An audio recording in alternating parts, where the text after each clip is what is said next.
MAC-JC football action as the Pearl River Wildcats take on the East Central Community College Warriors. I'm Kelly Sander along with color analyst Captain D. David Sutton. The Warriors have won the toss and have deferred the choice to the second half, so the Wildcats will get the football to begin offensively. And offensively, Captain D, the Wildcats have had very little to say the last couple of weeks, so a huge first series coming up for Pearl River. Oh, without question. Their last points that the Pearl River offense has scored, Kelly, is back in the first quarter of the East Central game.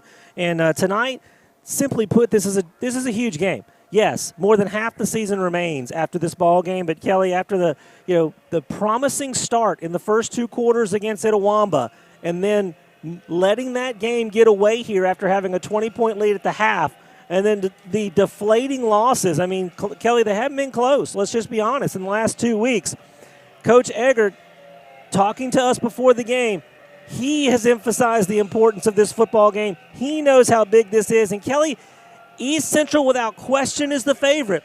But they are a team that's 2-1, but has been outgained on offense. And they've given up a lot of yards on defense. If the Pearl River offense is going to get better, it can do it tonight against East Central, and it'll be behind the quarterback, Tavis Williams, as Cooper Callis is moved to second. He will play, but Tavis Williams gets the start for the Wildcats. Freshman kicker Sam Cox will be on to kick this football away for the Warriors, and his right foot hits the pigskin, and we are underway as the end-over-ender will be fielded at about, well, it bounces inside the 10-yard line, and looking for any type of room to run the ball up the field is Savara Snow, and he was snowed under at about the 6-yard line. Not a good start for Pearl River, but the Wildcats, under the leadership now of Tavis Williams out of Harrison Central High School, will get the football 1st and 10, working from north to south here at the Dobie Holden layout. The fourth game of the season for Pearl River, 3 of them have been here at home. And Kelly, I know that's just the opening kickoff, but man, I mean, that's just a mistake. Instead of going up and fielding the ball, what would have been, Kelly, at the 16-yard line on the move forward, Snow lets it drop in front of him. The football bounces oddly when it hits the turf and all the way back at their own 7 to start this first possession. 1st and 10 for the Wildcats. Williams asks for the football, wants to throw, can't find anybody, and down he goes at about the 3-yard line. Nobody open, a coverage sack there for the Warriors as they're out of the gate quickly defensively. And Kelly, you're right, it was a coverage sack, but also going to the pass on the very first play. Tavis Williams coming into the ball game, only 2 of 9 on the season, been more of a runner in trying to showcase his arm on play number 1. You'd actually expect both of these teams to run the football more. The top 2 rushers in the MAC-JC are in this game. There's a pass that's overcooked at about the 20-yard line and intercepted by the Warriors at the 15-yard line. Making the pick and bringing it the other direction is Daniel Little, the sophomore defensive back out of Terry High School, where he was a Bulldog. So a turnover on the first series of the game has the Warriors setting up shop at the 15-yard line of Pearl River. Kelly, I know obviously the overwhelming majority, if not everybody listening to the Pearl River broadcast is a Wildcat fan, but this is just the worst start you could possibly have. You let a ball drop in front of you where you could have had some decent field position off the kickoff. You have an incomplete pass, and then you have an interception. East Central now with a chance to jump on top early. And the leading rusher in the MAC-JC, James Smith III, takes the handoff, doesn't get very far before he was wrapped up and stopped there by Joseph Daniels, the sophomore linebacker out of Bonneville near New Orleans. No gain on the play. 2nd down and 10 for the Warriors. They have the football right between the hashes, going from south to north, or right to left, if you will, here at Dobie Holden. Onsagula, the quarterback, swing pass out into the right flat. It's caught there by Caston. Keontae Caston into the end zone for a Warrior touchdown. In the pregame meeting, Coach Eggert was adamant about how East Central, I get them mixed up, I'm sorry, but East Central likes to run those swing passes out of the backfield, but usually it's to James Smith III. Maybe just the different personnel got Pearl River looking in a different direction. That ended up being a pretty easy catch and run for the touchdown. Keontae Caston, the sophomore wide receiver out of Trinity Episcopal out of Natchez, with the touchdown. On to add the extra point is Sam Cox, the freshman out of Starkville Academy. So the Warriors hit pay dirt on a 2-play drive. This extra point kick is up, and it is good. With 13:47 left to go in the first quarter, it's the East Central Warriors 7, Pearl River nothing. Back with the Wildcat reception in just a moment. You're watching Wildcat football on prccmedia.com. Hey, I'm Delana Harris from Pearl River Community College, and like football, life takes a great game plan, the right tools and equipment, and having an encouraging coach always helps. At PRCC, we have full academic offerings for the first 2 years of college and over 40 career and technical education programs. With personalized advising and a student-instructor ratio of 17-1, creating your game plan for success is easy.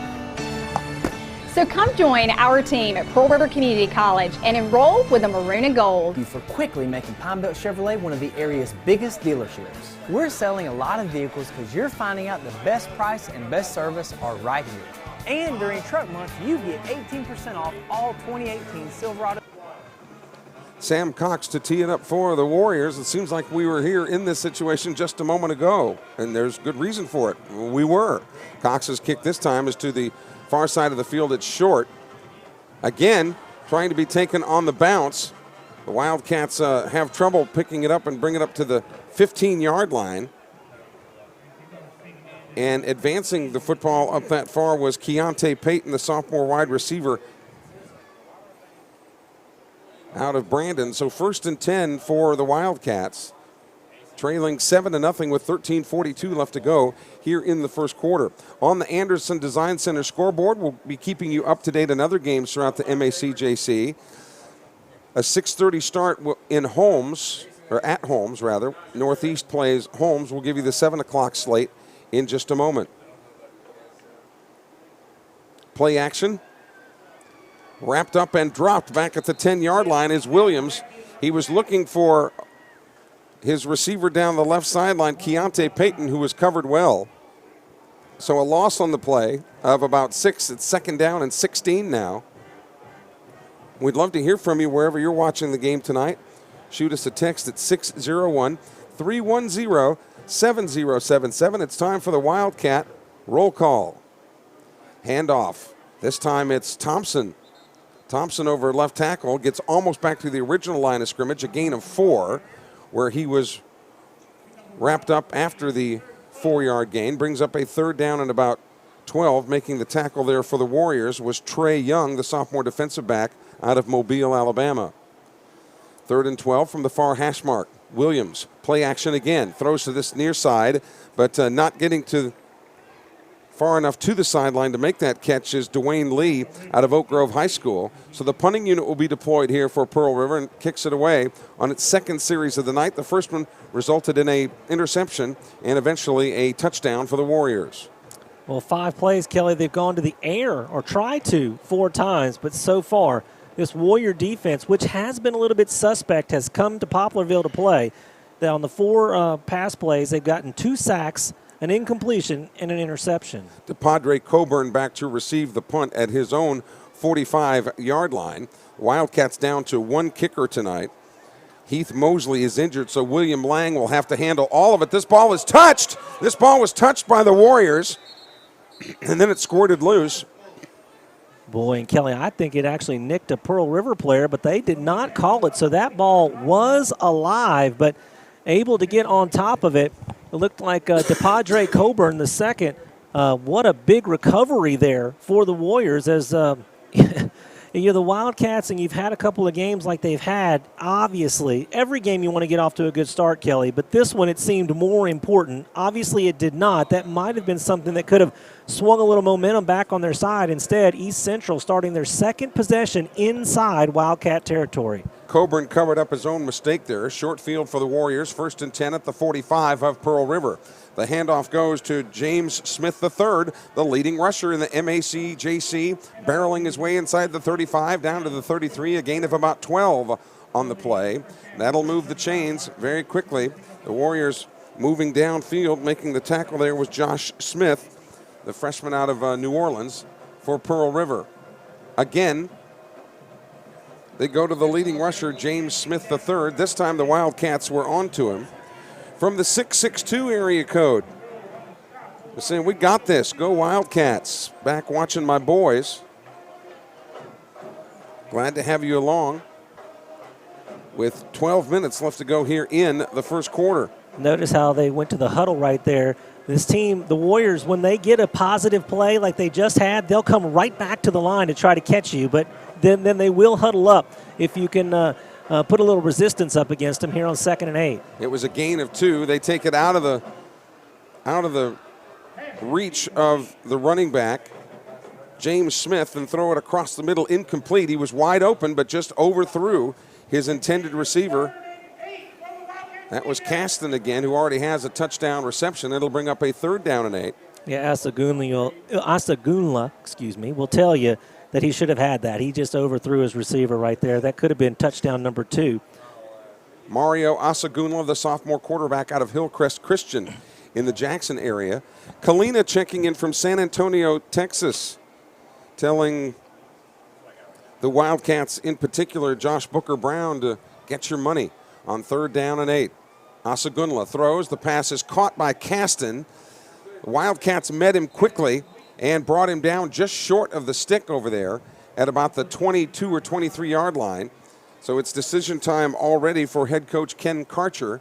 On 4th and 1, though, with this high-powered offense that East Central has, it wouldn't surprise you at all if they go for it on 4th, and that appears to be the decision. Yeah, their field goal kicker's only 1 for 2 on the season with a made field goal of under 30 yards, and why not? You're already up 7-0 early on, maybe a chance to give yourself a little breathing room right out of the gate. Markevian Quinn has checked in on our text line, wishing good luck to the Wildcats here on a 4th down play. Quarterback keeper Asagunla over left tackle plunges inside the 20 to the 19-yard line, more than enough for the 1st down. Making a stop there for Pearl River is Damian Gray, the sophomore defensive back out of Clarksdale.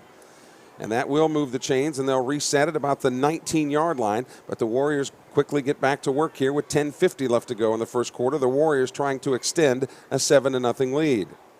Jalen Zachary out of Thurgood Marshall High School in Dayton, Ohio, to the near side of the field for the Warriors. Asagunla throws it to Zachary. Zachary gets a block, cuts back to the left side, and he's into the end zone. That's a Warrior touchdown.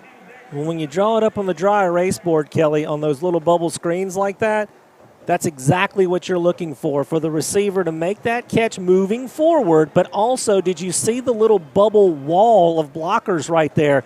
I mean, all he had to do was just kind of sidestep that first block and head for the pylon and rush it in for the end zone for a 20-yard catch and run. Sam Cox on to add the extra point. It would be his 2nd point of the evening.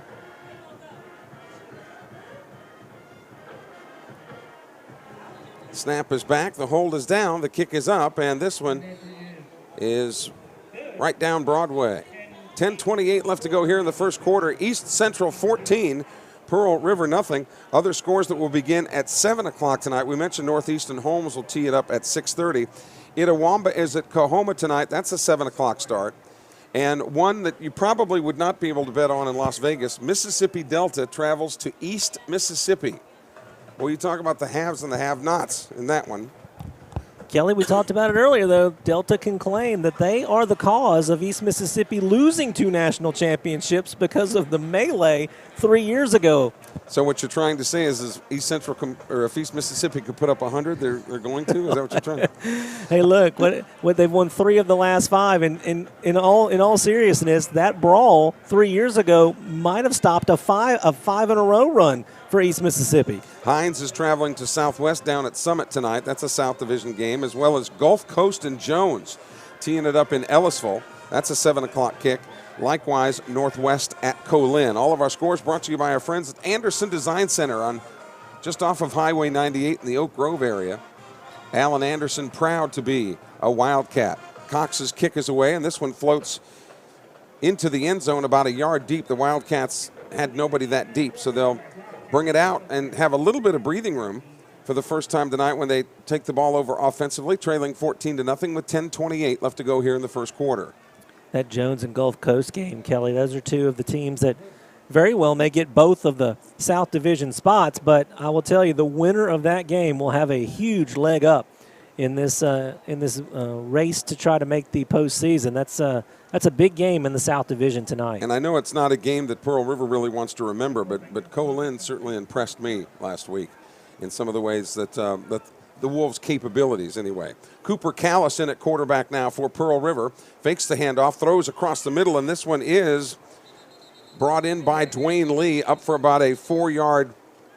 No, the far side referee is saying no, that the ball was ripped free before he got to the ground. Incomplete pass. Well, the Wildcats thought it was complete. So did I, as the huddle was actually moving forward 4 yards, but it will officially go incomplete. So 2nd down and 10 is Cooper Callis out of Jackson, Missouri, in at quarterback now with Ron Thompson split to his right. Thompson, the standout running back out of Bassfield.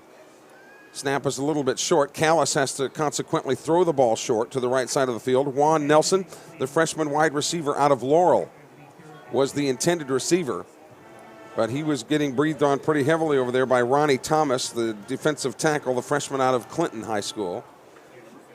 10:16 left to go here in the first quarter, and the Wildcats find themselves down to a 3rd and 10 here now.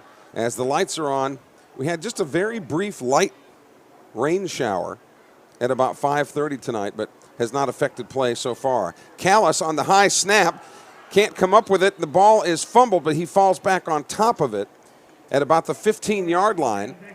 But it's going to cost the Wildcats a possession here on 3rd down. They lose some yardage. Going backwards, and the punting unit will come in again here for Pearl River. William Lang, the sophomore kicker out of Indianola Academy, to boot it away. Back for the Wildcats for the Warriors to Padre Coburn. Back at about his 45-yard line. Boy, and East Central's coming after this one. They've got everybody except Coburn in there to try to block it. His kick is away. It's a decent kick that Coburn signals late for the fair catch, but straddles the 50-yard line, and that's where the Warriors will start 1st and 10. And Captain D, if it's a battle of field position, there's no question the Warriors taking advantage of some really good starting positions here tonight. Yeah, average starting field position for Pearl River is their own 15-yard line. The average starting field position, Kelly, for East Central is the Pearl River 31-yard line. This ball's right on the 50, Kelly. There has not been a single play run in East Central territory, both offensively or defensively, yet tonight. So the Warriors have it. Mario Asagunle, the quarterback, hands it off. They try the right side for Marcus Hooks, the freshman running back out of Northside Christian in St. Petersburg, Florida. Cuts it back to the middle for a gain of about 3 or 4. Making the stop there for the Wildcats is Savaris Snow, the freshman defensive back out of Newton, Mississippi. And quickly to the line. Again, when they get positive yardage, they're going to try to get the defense on their heels. Wildcats consistently work that 3-3. The quarterback keeps it himself. Asagunle, weaving his way through traffic, gets ahead short of a 1st down by a couple of yards, but does pick up 3. Wildcats were there to wrap him up, including Janarius Johnson, the freshman defensive tackle out of Gulfport. The Admirals having a fine high school season this year. Clock moving with 8:45 left to go here in the first quarter. Warriors have a 3rd down and 2. Direct snap to the quarterback. Asagunle will try to keep his feet churning and get the 1st down, but he was wrapped up, and I believe he was dropped short. Johnson again on the tackle for Pearl River, but they are going to give him forward progress and credit him with a 1st down. Well, I tell you, and this is something that Pearl River didn't see on any film. Asagunle coming into the ballgame, Kelly, in the first 3 games, he only rushed it 3 times all season, yet tonight he's already rushed it 3 times. We're not even halfway through the first quarter. The first time he got a 1st down, and the 3rd time he was able to move the stick, so 2 1st down runs for the quarterback who doesn't run it all that much. 3 carries for 7 yards coming in. And watch for their receiver, Octavio Olawaki, as a handoff. Inside the 40, the scrum gets down to about the 36-yard line. And on the carry there, again, Marcus Hooks, the freshman out of St. Petersburg. You get 8 out-of-state guys, and so you really have to make them count, usually at the quarterback and running back positions. And despite the fact that they did get the 1st down, Kelly, defense playing tough on this possession, but you better watch out for the play-action pass. It was 4 consecutive runs. It won't take long for them to throw it. Wildcats showing a blitz. Asagunle wants to throw here, has a man open down toward the corner, but the intended receiver was Tanner Bullock, but he got wrapped up, and Darrell Luter for Pearl River might be whistled for a pass interference play here, or a hold. Yeah, if anything, you got it, Kelly. The way you finish, if anything, it's a hold, because he He was trying to go basically to the hash mark and then break for the outside. That's where the pass was going to on a timing pattern. But when he went to make his break, he got held up, whether it was incidental contact or not. It was contact down the field. This is definitely going against Pearl River. 7 minutes, 31 seconds left to go in this ball game, or in the first quarter, rather, of this ball game. Northwest coming into this game with a 2-1 record. I said Northwest, I meant East Central. The first game of the year, Northwest beat East Central 28-24, but the Warriors have strung together 2 straight wins, 34-28 over Itawamba 2 weeks ago. And then East Central played at Summit last week and defeated the Bears 28-21. Yeah, all of their games have been one-possession ball games. And trust me, when you only lose by 4 to Northwest, that's nothing to be ashamed of. So the Warriors at 2-1 looking to go 3-1. The River Cats looking for their first win of the year. 3 down lineman. Asagunle looks to his left, wants the football, and has it. Drops it toward the end zone, looking for a receiver there, and it was great defensive play there by, looked like, was that Ron Baker in the corner? Kelly, my analysis of that is, because he did not have his head turned. He was basically face guarding, but you know what? He did it at exactly the split second that it needed to be. Had he been even a half a second earlier on the contact, it would have been pass interference. Had he been a half a second later, it would have been a touchdown. I mean, it was just perfect timing. And Asagunle underthrew the ball just a little bit. Had he led the receiver out, it would have been 6 for the Warriors. 2nd down and 10. Clock stopped with 7:24. On the give and go this time, looking for blockers is Marcus Hooks, who started to the left and then cut back to the middle of the field, getting down to about the 23-yard line, tackled on the play there by Reggie Williams, who is among the leading tacklers in the MACJC. Gain of about 4. It'll be 3rd down and 6 now as we get near 7 minutes left to go here in the first quarter. Kelly, I think this is 4-down territory again. Remember, they had to convert a 4th down to get the touchdown on the last possession, but I think if they don't get it here, I would not expect to see a field goal unit come out. Asagunle with Hooks to his right. Asagunle lobs it down the sideline, looking for Jalen Zachary. Incomplete. I think even if Zachary would have made the catch, he'd have been out of bounds. That was a great defense right there. And really, that could have been pass interference on the offense, because it took a lot of contact by Zachary just to create some space right there. So Sam Cox will check in, the 6-foot, 200-pound place kicker. Very surprised, Kelly. I thought, especially with that play call that we just saw, that they were playing 4-down territory, but not. 40-yard attempt from the hard hash for the righty. Again, a 200-pound kicker. You don't see that very often. This placement is down. The kick is up, plenty of leg, and it hits the upright and comes back onto the field. It is no good. A break for Pearl River. Man, he thumped it. He had plenty of distance, Kelly, and you can see the goalposts are still rattling because of how hard he kicked it as well. But you know what? Finally, this is the first little piece of good news in nearly 7 quarters that we've seen for Pearl River. And can they maybe put together a drive? Kelly, they don't have a first down yet. And let's move the sticks, start small, and maybe get some points on the board, and you can claw your way back into this ball game. 14-0. Warriors lead the Wildcats. Pearl River have the football now offensively. Ron Thompson split to the left. And they've got kind of a Wildcat thing going there, as Tyler Polk was the man standing in the backfield. A penalty marker comes down late. Over the left side, Dwayne Lee maybe picks up a couple. And Kelly, I think this is going to be against Pearl River on the blocking out there, as they were trying to get outside, and it looked like one of the defenders got their shoulder pads turned a little bit, and there it is. Once again, moving in the wrong direction. I mean, it's one thing to not be getting first downs, but you've had sacks that have got you behind the chains. You've had penalties that now have gotten you behind the chains. It's hard enough to get a first down on 3 plays when you got to go 10 yards, but when you have to go 14, 16, 20 yards, it even makes it that much more difficult. Patrick Roy, our white hat tonight, the referee, with the indication. So first down. Again, Tyler Polk back there. And they snap it to Polk. He will keep it himself after he fakes the handoff, but really goes nowhere. Maybe got back to the line of scrimmage before he was met with a bear hug and a tackle there by Ronnie Thomas. No gain. Second down at about 20 coming up as we are just south of 6 minutes left to go here in the first quarter. Pearl River trying to find any type of momentum offensively here as Cooper Callis now checks back into the ball game with Ron Thompson split to his right, twin receivers to each side of the field. Callis looks left, can't find anybody, now rolls to his right, wants to throw, does lob it down the field, and it's incomplete. The receiver was Hayden Bryce. He made the catch, but came down out of bounds at about the 28-yard line. So it'll be a 3rd down and 20 now for the River Cats with 5:34 left to go. And Kelly, the Pearl River just can't find anything in the passing game. 4 incompletions on 5 attempts. The one that wasn't incomplete was intercepted, and they've been sacked twice. 7 pass plays, nothing forward so far. Everybody and their uncle going out for a pass here. Callis wants to throw. Can't find anybody. Now rolls to his right, dumps it at the last minute, and the pass is incomplete up at the 25-yard line. Again, the intended receiver was Hayden Bryce out of St. Joe's.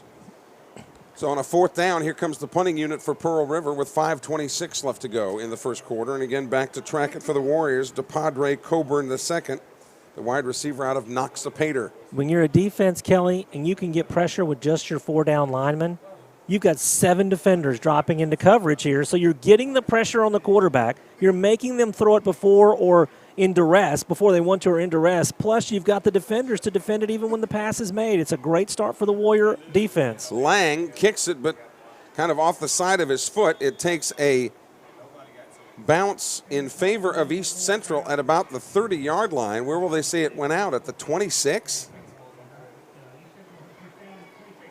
I don't know how you could say the 26, Kelly. I think it hit right on the 30-yard line. It is. It's going to be the 30. The referee on the field's got it marked on the 30. But with that said, Kelly, for those that obviously on these broadcasts people pop in and out a lot, here are your 4 starting field positions for East Central so far. The Pearl River 16, the Pearl River 30, the Pearl River 45, and one time they had to start at midfield. 1st and 10 with Mario Asagunle at quarterback. James Smith III, the leading rusher in the MAC Jack, to his side. And they give it to Smith on the delay. He avoids one tackler, gets ahead inside the 25 down to about the 24-yard line. That'll go for about we'll call it a 5-yard gain as we get near 5 minutes left to go here in the first quarter. Pearl River defense on the last couple of possessions has not played poorly at all. It's just there's no real estate behind them when these drives are beginning. Asagunle again to Smith III. Wiggles his way down to about the 21-yard line. He was wrapped up on the play there by Reggie Williams. Another great stop by the standout Pearl River linebacker. And they'll go quickly to the line. Probably a quick running play to pick up this yard if they can get it. Did not keep it himself. They gave it to Smith, who originally was hit and had to change directions, but it looks like he got enough down to about the 20, which would move the chains. We'd love to hear from you. Have already had some folks check in. 601-310-7077. That's the number to always reach us via text message. I thank all of our sponsors as well who make Wildcat football on the web possible. 1st and 10 for the Warriors. Smith, this time he is met at the line of scrimmage there by 2 or 3 tacklers for Pearl River, including Josh Booker Brown. And Daryl Sims, a great play by the freshman linebacker right there as well. Finally, this is really the first time that East Central has not gained a lot on 1st down and having to play with a second and some distance here. Maybe got a yard. Janarius Johnson also in on the stop. Wants to throw toward the corner of the end zone, overthrew his intended receiver, so Asagunle was actually throwing into double coverage. KJ Breland and Damian Gray were there for the Wildcats. It'll bring up a 3rd down and 9 after the incompletion with 3:45 left to go here in the first quarter. East Central leading Pearl River 14-0. Again, wipe off the first drive, Kelly, although it did start at the 16, so there's not much they could do. But obviously, that was way too easy of a touchdown. But beyond that, remember, the second drive was a short field and had to have a fourth down conversion to stay alive. Another chance for the Wildcat defense possibly to force a field goal attempt. Not to put the cart ahead of the horse, but the defense, the offense has got to give some help. A pass into the corner of the end zone, and that pass is caught and complete. Cavante Caston with his second touchdown of the night in the corner of the end zone, rolling to his right. Asagunle bought some time. It gave Cavante Caston enough time to get free in the corner of the end zone. Threw it right between two defenders for Pearl River. And Cox is on to add the extra point. Kick is up. And the kick is good. 3:36 left to go in the first quarter. East Central 21, Pearl River nothing. The Wildcats get the football in a moment. You're watching Wildcat football on prccmedia.com. Southern Miss to the top. Let's go Eagles! It's another exciting year as we support the Golden Eagle team. We're all in for Southern Miss football. How about you? You'll find the best teams for customer service and price. At Pine Belt Chevrolet, Courtesy Ford, and Pine Belt Chrysler Dodge Jeep Ram. From tough trucks to your favorite SUVs to performance and fun, we're all in for you. Southern Miss to the top.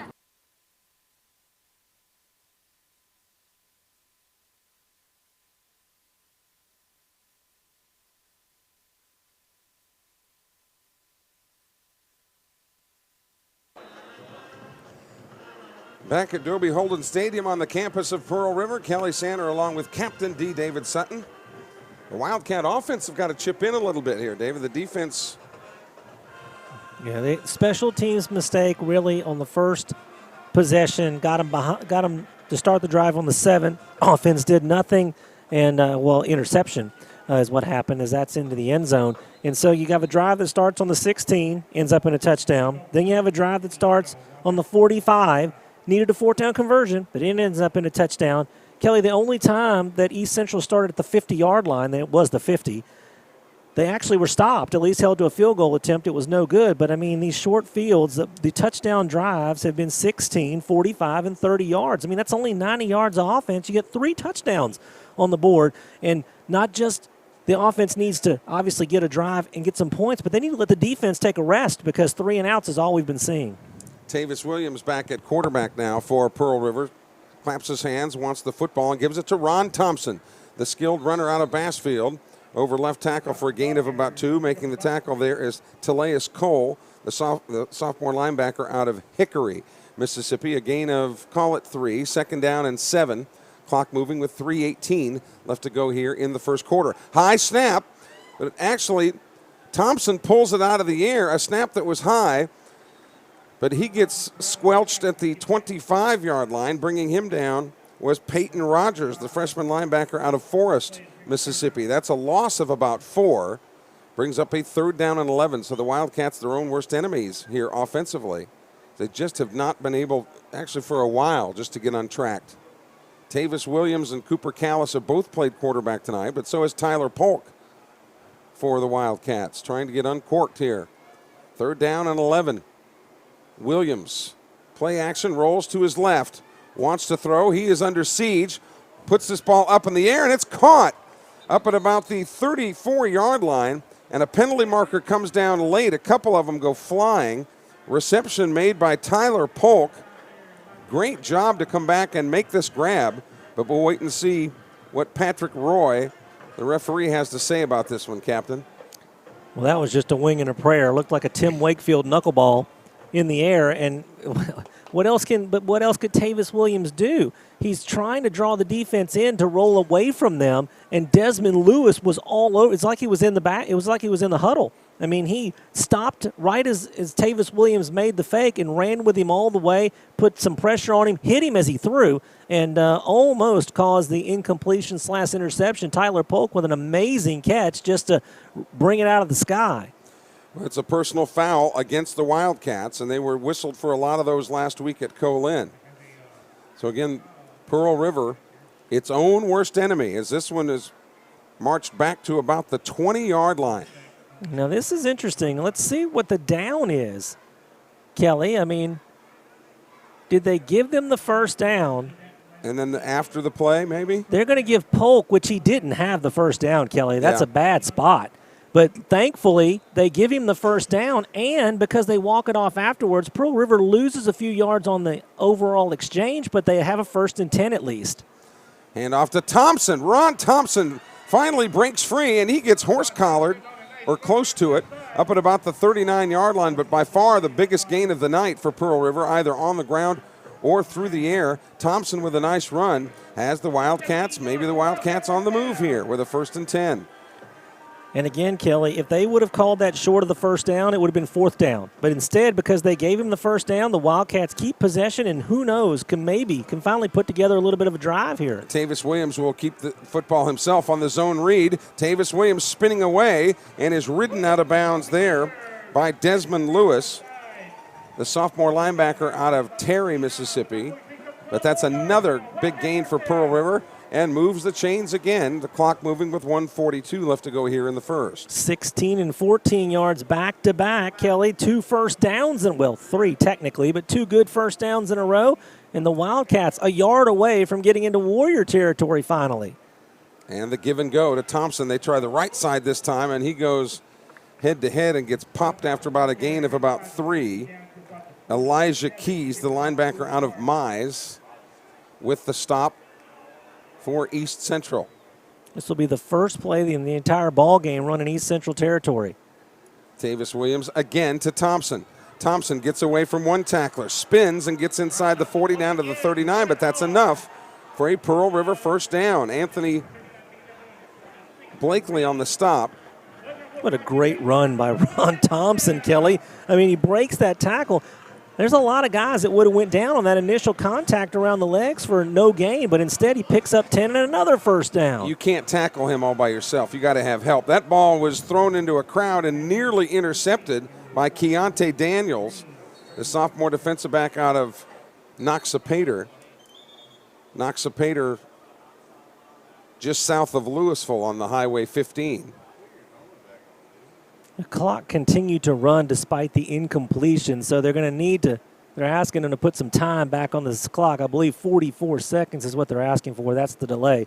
But, Kelly, the Wildcats are on the move, which is good, but they've got to find at least a semblance of a passing game because at some point the run will get shut down. And right now, the Wildcats 1 of 8 throwing the football. That one was the knuckleball Hail Mary that Tyler Polk came back for. Still not a smooth completion, and this probably will be the last play of the first quarter. And when you look at running statistics for Pearl River, first half as compared to second half, there really is no comparison. Pearl River has been much more fruitful in the first half of games than second on the ground, that is.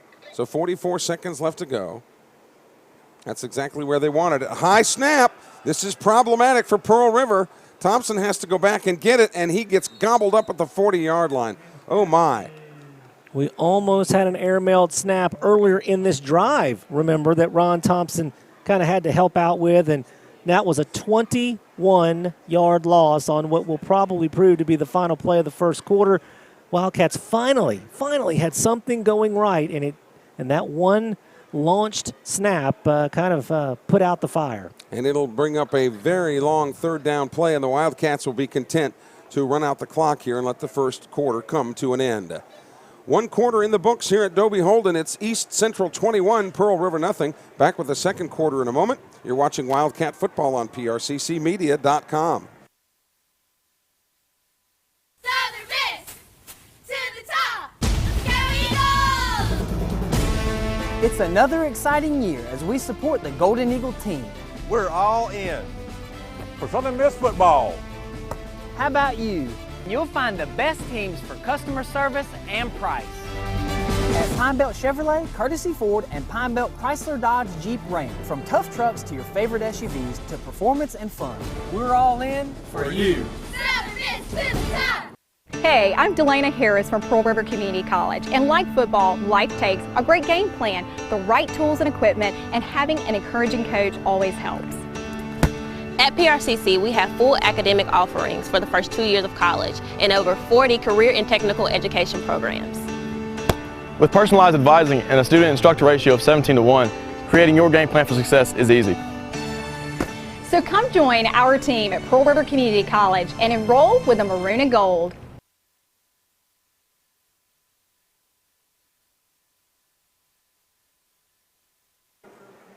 So the teams will switch ends. Pearl River with a lengthy third down play upcoming. Tonight, the National Football League. Will this be the night if you're a Cleveland Browns fan? Will the Browns beat the Jets tonight? I say yes. What say you, Captain?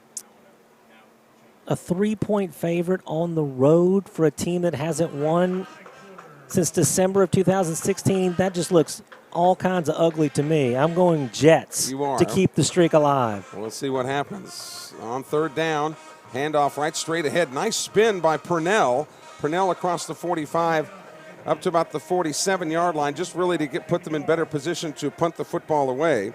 So in to kick it for Pearl River is William Lang. Looking at Lang's statistics, coming into the game, he had a 36-yard average, which is easy to remember because he wears the jersey number 36. Well, Kelly, hopefully, the Warriors will finally have to start a drive in their own territory. In the first quarter, they started 4 drives. The worst field position was the 50. Average starting field position was Pearl River's 30-yard line. Good snap, and this kick is away. Fair catch called for at about the 26-yard line, so that's where the Warriors will begin. 1st and 10. The National Football League this weekend, the New Orleans Saints traveling to Atlanta. Boy, that's a big one. In the NFC South, you really don't know which Saint team you're going to get. College football this weekend, Ole Miss plays Kent State. So Hotty Toddy looking to get a win. Mississippi State, how the Bulldogs look good, don't they? Boy, they look really good. I mean, and you know, that coaching change is just completely forgotten right now. I mean, you would not have said too much had they started out slowly with the new coaching staff, but they are right out of the gates like a rocket. Speaking right out of the gates, the leading rusher in the MAC, JC, plows ahead for about a gain of 4. That, of course, being James Smith III out of Velma Jackson High School. 2nd down, the Warriors working quickly with the clock moving. 13:55 left to go here in the half. Give and go again, and breaking free is Smith. Smith down the sideline, across into Pearl River territory, and shoved out of bounds at about the 35-yard line there, making the defensive play for Pearl River. In the area over there was snow, but looks like Damian Gray was the man that actually pushed him out of bounds. We told you he's tough to get to the ground, Kelly. They had multiple opportunities to stop him, even short of the first down marker. He picks up 30 on the carry. Mario Asagunle hands it off right straight ahead. Big hole there for Marquavis Qualls. Qualls down to about the 20-yard line. A big gain there. It's Qualls' first carry of the season, and it goes for 19 yards as, boy, everything on the ground on this drive has been, every yard, I should say, has been on the ground, and it has been rolling so far on this possession. Qualls out of Lake, Mississippi. They give it to him again. They run the exact same play. The Wildcats more onto it this time. Wrap him up and drop him after a gain of 3. Williams on the tackle for Pearl River. Also in there's Merrick Waller. Gain of 4 brings up a 2nd down and 6. Warriors looking to extend a winning streak to 3 games, but they had lost 7 in a row prior to that. Quarterback trying to lay a block for his runner Qualls. But man, he got laced at about the 10-yard line. Nice tackle there by Pearl River's Josh Booker Brown, the sophomore out of Houston Texas Westfield High School. Right on the sticks, though, Kelly, so it will be a first down. They can get a first down just outside of the end zone here as the ball rests right around the 11-yard line. 1st and 10 for Mario Asagunle. Hand off again to Qualls, but the Wildcats are there to quell Qualls as they push him backwards. Great tackle again by Reggie Williams, the standout linebacker out of Hattiesburg.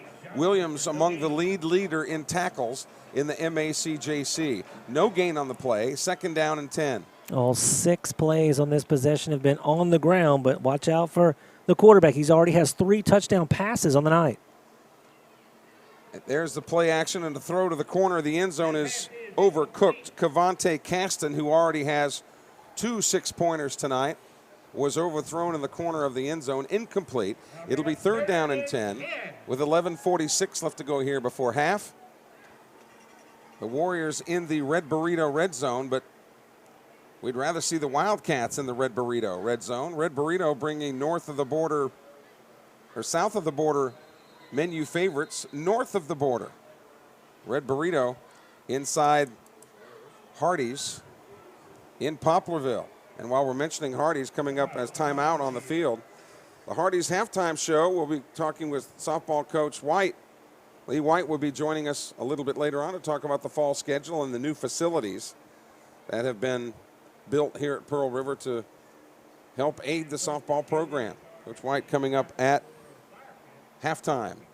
11:46 left to go here. East Central 21, Pearl River nothing, but the Warriors looking for more, and we'll have a 3rd down and 10 upcoming.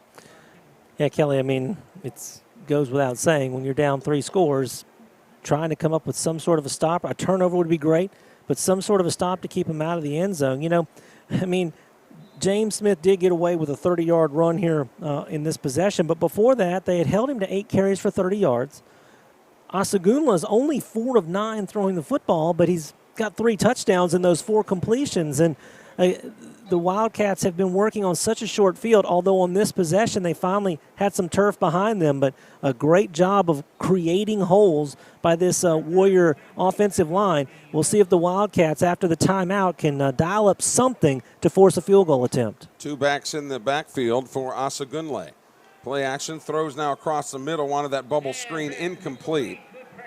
Cavante Caston was the intended receiver, but the Wildcats read that one like a book. Josh Smith, the freshman out of Landry Walker High School in New Orleans, with a play there for Pearl River, brings up 4th down, and the field goal unit dispatched here for East Central. Well, your description of Pearl River read it was perfect because they got the pressure to make the quarterback get rid of it a little quicker than he wanted to, and even had the receiver made the catch, 3 Wildcats were there to make the tackle. So great job right there forcing this field goal attempt, hoping maybe to get a second miss. Out of the hold of Brady Anderson, Sam Cox on to attempt this 28-yard kick.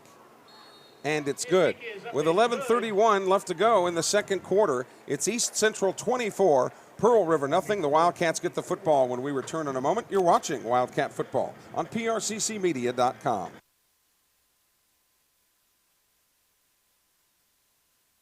We want to thank you for quickly making Pine Belt Chevrolet one of the area's biggest dealerships. We're selling a lot of vehicles because you're finding out the best price and best service are right here. And during Truck Month, you get 18% off all 2018 Silverado 1500s, plus 90-day deferred payment, and 14% off all 2018 Tahoes, or choose from a big selection of certified pre-owned. New Pine Belt Chevrolet, Highway 98 West at Bellevue. Count on it.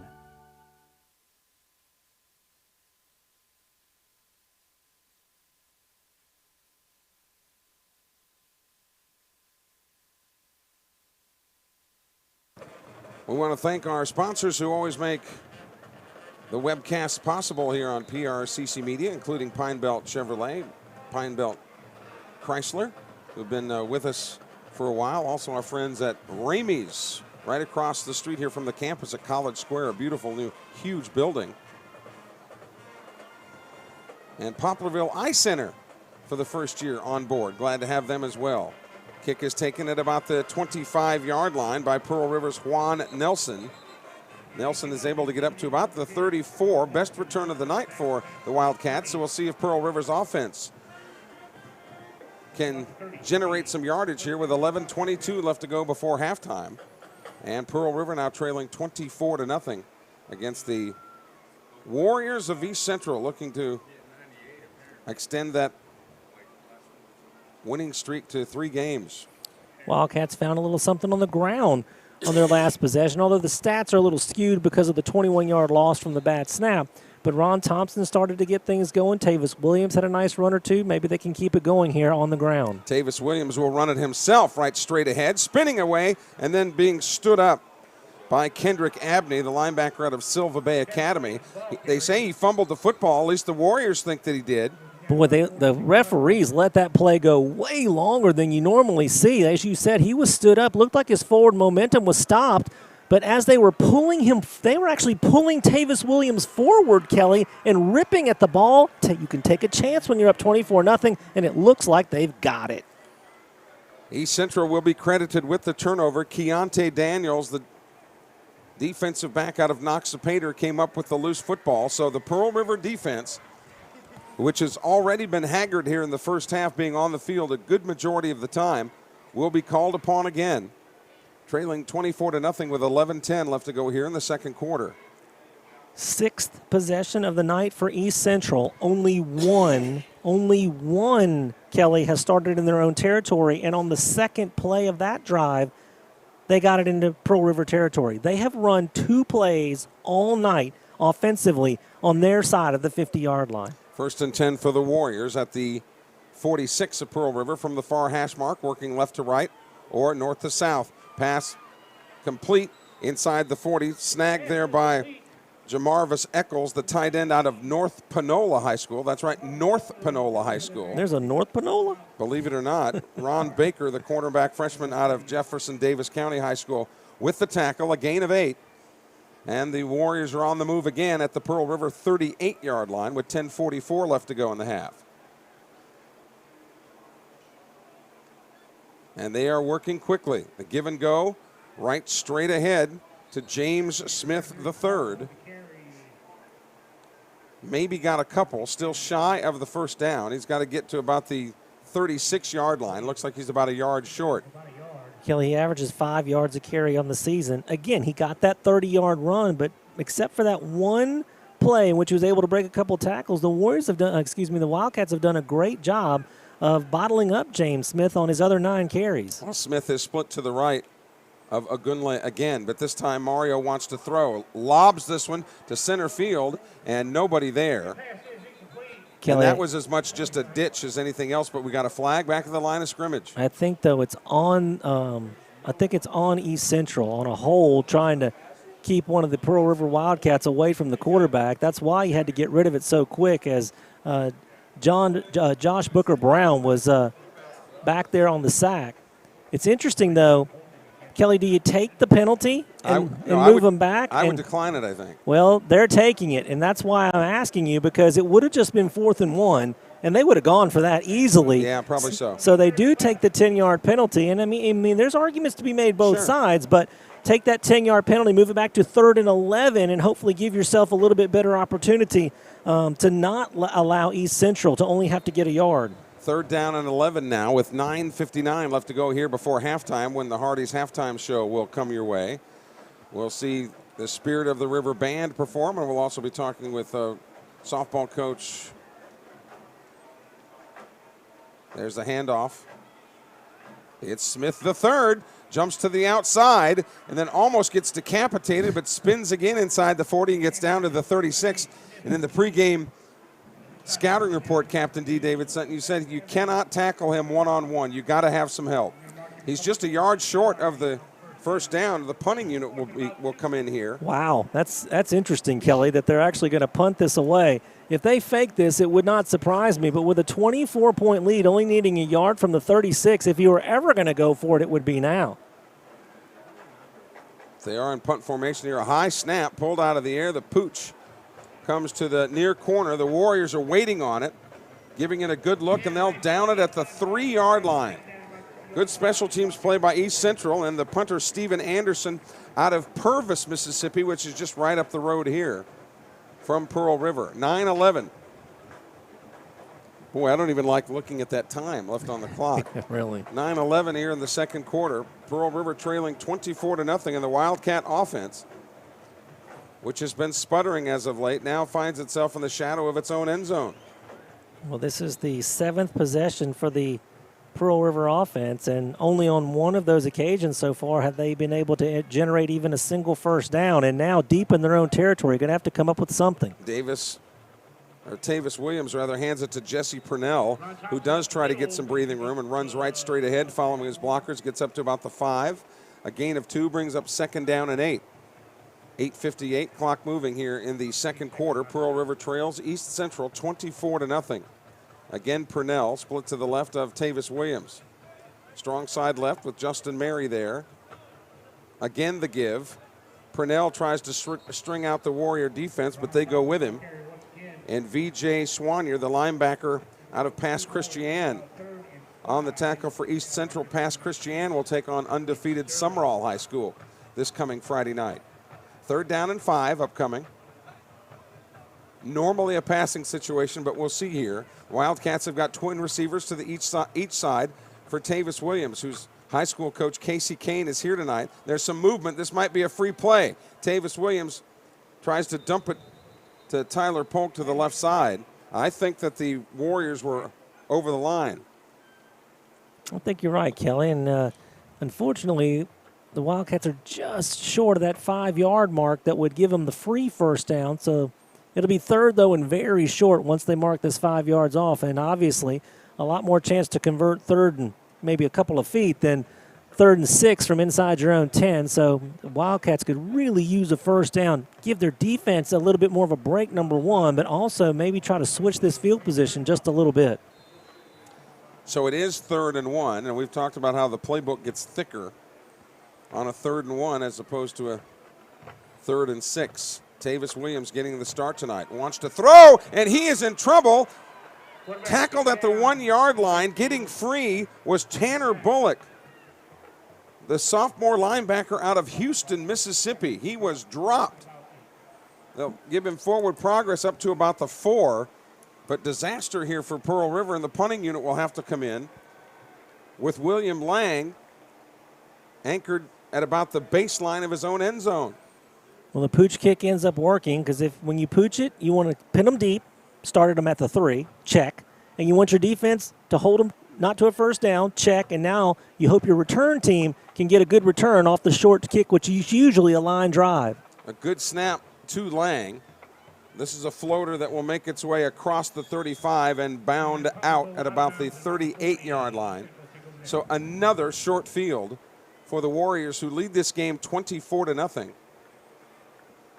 Kelly, I think that in most games, as football fans listening or watching would agree with, if you can even start a couple of drives in the opponent's territory, you think that's a pretty good deal. I mean, there's plenty of games where you start no drives across the 50.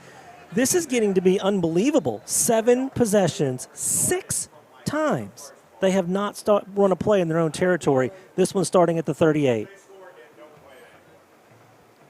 Actually gave him back to the 40, but still, unbelievable field position all evening long for the Warriors. Mario Agunla on the handoff. Not a whole lot of room. Over there on the left side making the stop for Pearl River was Ron Baker.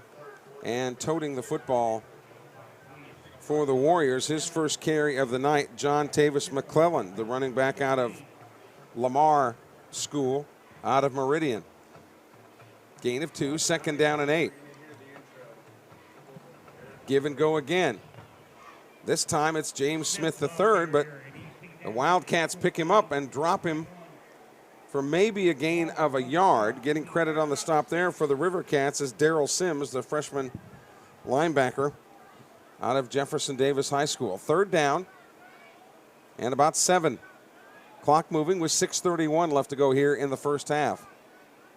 Warriors trying to get down into the Red Burrito red zone. Asagunla rolls to his left. Receiver comes back at about the 33-yard line to make the grab. Good coverage there by Eli Strongfellow for Pearl River. Short of the first down, but as you've talked about before, Captain D, not really a chip shot field goal by any means.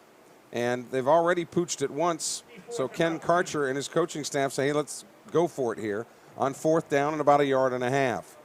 Yeah, this one, well, almost where the last drive was on 4th down, maybe a few yards closer. But again, you got a 24-point lead. You're on the 32-yard line. If you're ever going to go for it, now's the time. And here they're going to try it. And they've got James Smith III to the right of the quarterback. Watch the zone read here. Actually, it's a direct snap to the quarterback, and he has stood up, and I don't think he got it. Great stop by the Pearl River defense. And also, Kelly, they have been out there for so long on this hot and humid night, and with a 24-0 game and starting so many drives in your own territory, it would not be impossible for those kids to hang their head. Right there, a big 4th down stop. It would be great if the offense could then build off of that momentum. But again, Asagunya had a head of steam right there, but stood him up just short of the 1st down. Credit with the tackle to Josh Booker Brown and Janarius Johnson, both getting credit there on the stop. So here comes the Pearl River offense now, as they try to find a magic potion somewhere that can get them moving here on 1st and 10. Twin receivers to the far side of the field. Tavis Williams out of Harrison Central High School at quarterback for Pearl River. On the delay, it's Thompson. Thompson across the 50 and is brought down at about the 45-yard line, but nice run there by Ron Thompson to maybe ignite this PRC offense. Tanner Bullock, the linebacker out of Houston, Mississippi, makes the tackle. He has been the only offense for Pearl River tonight. Keep feeding him until they stop him. Well, they do. This time they try the right side. Good footwork. Thompson almost gets free, but is wrapped up at the 30-yard line. One more guy to get through, and he'd have gone all the way. 15 more yards. Kelly, officially he's got 9 for 43, but remember, he had to go back and field that snap, and he lost 21. So in reality, Ron Thompson has run the ball 8 times for 64 yards against this East Central defense. Again, I'd keep going to the well until they showed me they can stop him. Well, they're going to give him a breather. There's a high snap. Tavis Williams has to just cover it at about the 39-yard line. So the Wildcats becoming their own worst enemies here. 1 step forward, 2 steps back, if you will. Thompson was out of the ball game to get a breather. So on the loss there of about 7 brings up a 2nd down and 7 with 4:25 left to go in the second quarter. Pearl River trailing East Central 24-0. Tavis Williams, another high snap.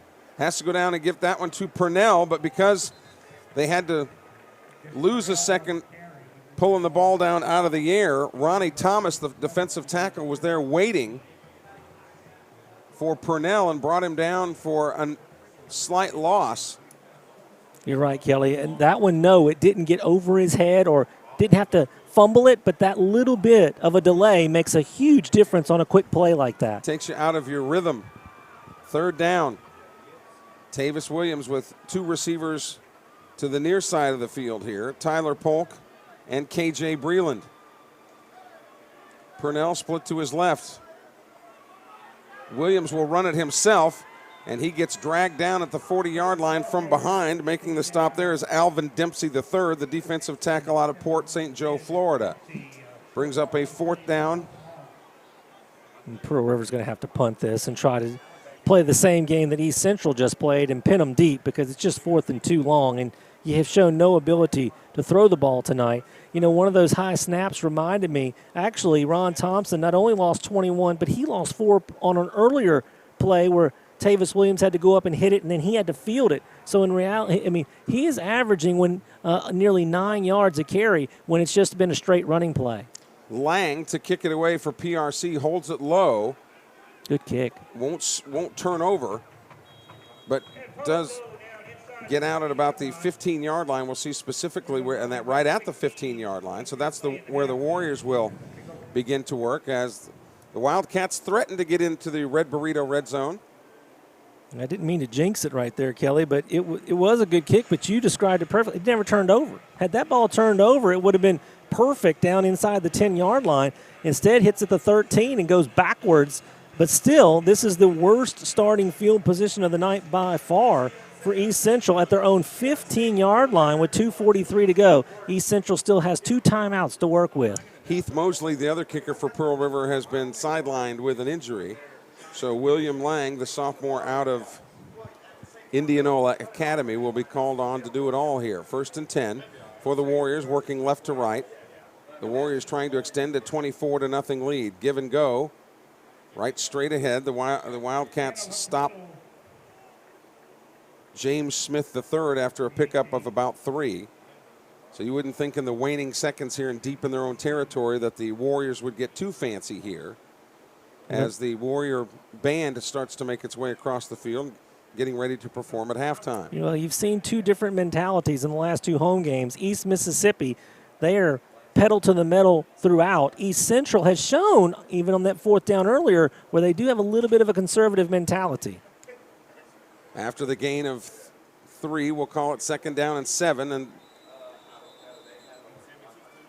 movement all over the place. And Jaden Ridgway for Pearl River is pointing at the Warriors, and he was enticed to jump offside, so it's false start against the Warriors. That'll march them backwards with 2:02 left to go here in the second quarter. East Central leading Pearl River 24-0.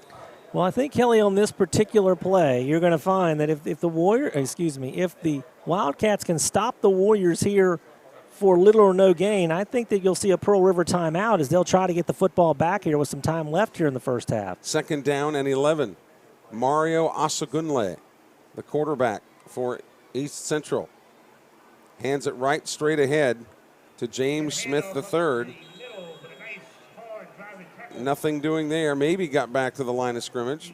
And there is your timeout. So basically Coach Eggert was watching. Hey, if East Central got some yardage there, we'll just play it out and we'll take it to the half where it is. But now you got a 3rd and 10 situation, the ball on the 15-yard line. You get one good defensive play right here. You give your offense one more crack to get on the board and get some momentum heading into the halftime locker room. So both teams will be able to talk this one over. Coming up on the Hardee's halftime show, we'll be talking with Coach Lee White, the softball coach here at Pearl River. Also, you get to see the String of Pearls and the Spirit of the River band perform. The East Central band will also take the field. We've got our trivia question coming up in the 3rd quarter. The Anderson Design Center scoreboard. Some games just getting underway, and no scores across the board yet, other than in this game. And those games that we talked about, a couple of the headlining games include Gulf Coast at Jones and Hines at Southwest, big South Division matchups. Yeah, Northeast and Holmes are actually midway through the second quarter and still no score on the board. 1:37 left to go here before half. 3rd down and 10. Asagunle fakes the handoff one way, but hands it back the other way to Marquavius Qualls, the running back out of Lake. He cut back to the middle and only picked up about 2. Pearl River will burn another timeout, and they will be getting the football back with 1:31 left to go here before half. Kelly, I'll tell you, for those that might be just tuning in, they see the score 24-0. What I'm about to say, they might give a little bit of an odd look. Pearl River defense, you take away the first, and again, the first drive started at the 16-yard line, but it was kind of not much of an effort there. I mean, a quick 2-play drive, but the bottom line is they haven't played poorly. I mean, they have played, we're not going to give them an A+ here, but I think that a B, a solid B, and that's above average. They've had their backs against the wall the entirety of the first half, and right there, Kelly, easily could have not made as good of plays as they did to allow East Central. All East Central is trying to do is get into the half, but now they're getting a chance to get the football back, maybe get a big return right here. And in fairness, the Pearl River defense has been on the field a lot. They bring pressure here. Caused a bad punt. It did. The Warriors are there to look at it, and the Wildcats will get the football at about the 37-yard line. So Pearl River, trying to put some points on the board here before half, will get that opportunity with the good field position. They'll spot it at the 38. 1st and 10 for Pearl River, trailing 24-0. 1:22 left to go, and the Wildcats have but 1 timeout left here in the first half of play. And Kelly, I heard some roars from the Pearl River players, some energy, some excitement, finally something goes their way here. They get to start a drive in the opponent's territory. Let's see if they can take even a field goal, something on the board to give them something positive heading into the half. Some moral victory points. Hand off to Thompson. Thompson gets away from 2 tacklers. Now down the sideline. Tight ropes his way down to about the 29-yard line is where they say he stepped out of bounds. Kelly, seriously? How did that just happen? That was a great run. I mean, he had a hand on the back of his helmet. He was running backwards to the sideline at one point, got his momentum going forward, 10 and a first down on the incredible carry by Ron Thompson. Spot him out at the 28-yard line, a high snap. So Tavis Williams runs it himself, makes something out of nothing, gets away from a tackler toward the end zone at the pylon. I'm going to say he was down at the 1-yard line. I think that's the correct call, too. His knee was down, but with a minute 2 to go, Pearl River's a yard away from getting a touchdown. So where Itawamba scored late in the first half in game 1, the Wildcats trying to score here and switch momentum. Oh, no, a high snap. This ball is loose. Thompson just has to fall on it, and the Wildcats snaps.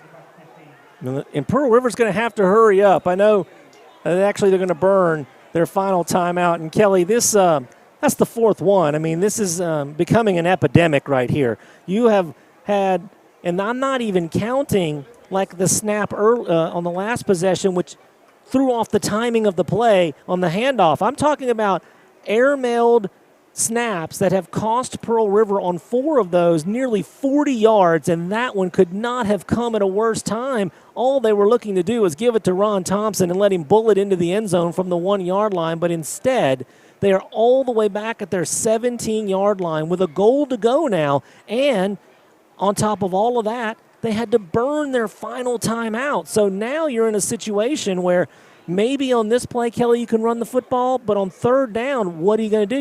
You're almost forced to pass it to give yourself a chance, if it's incomplete, to try a field goal. Which is no doubt what the Wildcats were talking about in that huddle right there. So much to talk about, and we'll see exactly how Ryan Trevathan and his offense for Pearl River play it here on 2nd down and goal from the 17. Pearl River trying to get on the board, trailing here 24-0.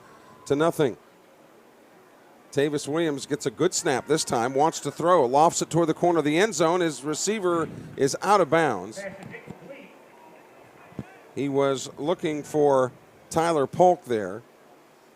It only took 6 seconds off the clock, but it brings up a 3rd down now. They've got to get to the goal line.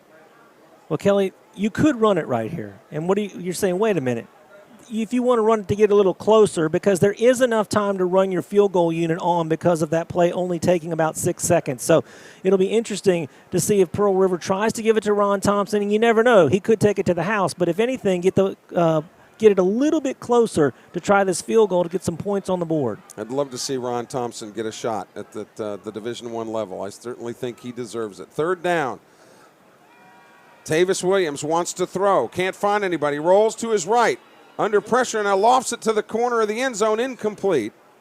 He was looking for one of his receivers to break out of a pack. They're in the corner. And, Kelly, even had he caught it, do you see the hat?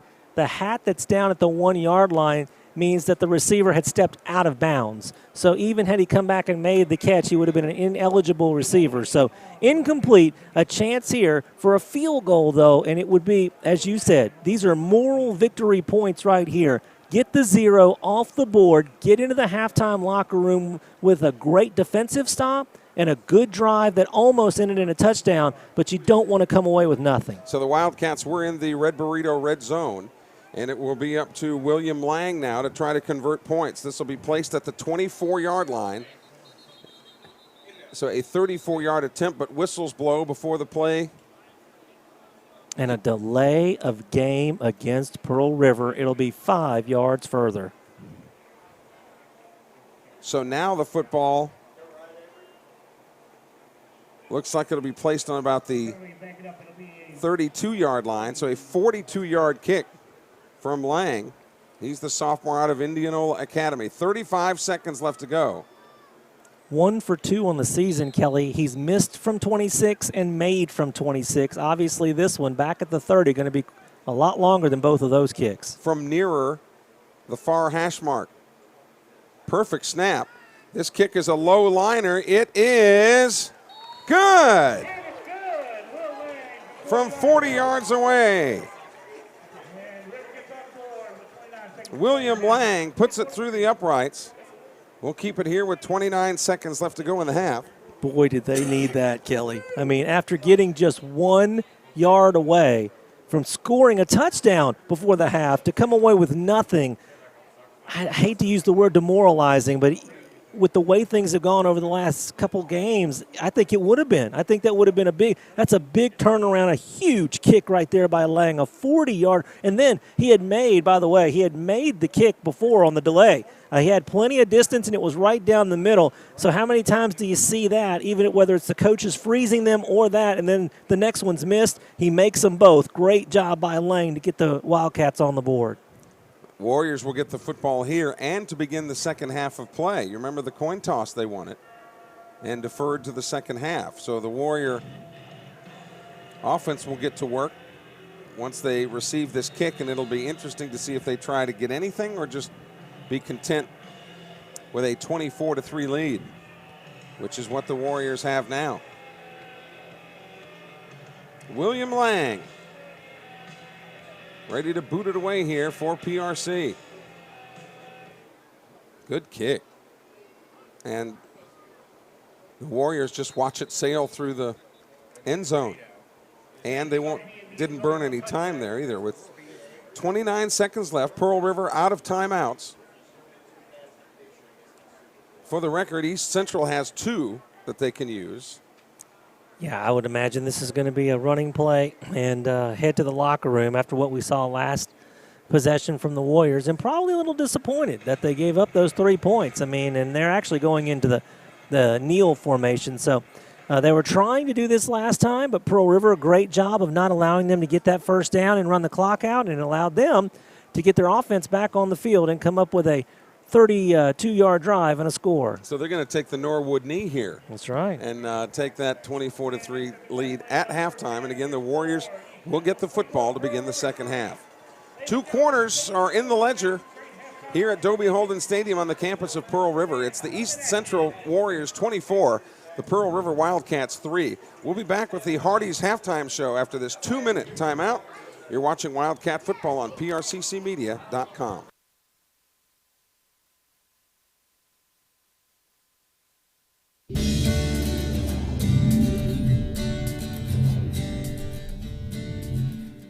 My time at Pearl River really helped me mature as an adult and start thinking about more than just me and about what my contribution to humanity and to society needed to be. And that's part of what drove me to choose nursing as a career. Loved it here. Some of the best friends I have today I met here while living on campus at Pearl River. Went to work right when I graduated from Pearl River Nursing Program at Forest General, and I have been there for 35 years, and I feel like my education prepared me for my career in the healthcare profession.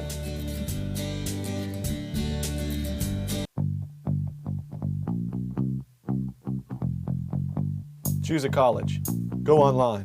Apply for college. Go to class. Keep fit. Go skydiving. Scratch that. Meet new friends. Grab a power lunch. Take a break. Study, study, study. Sleep. Wake up. Take a test. Graduate. Get a job.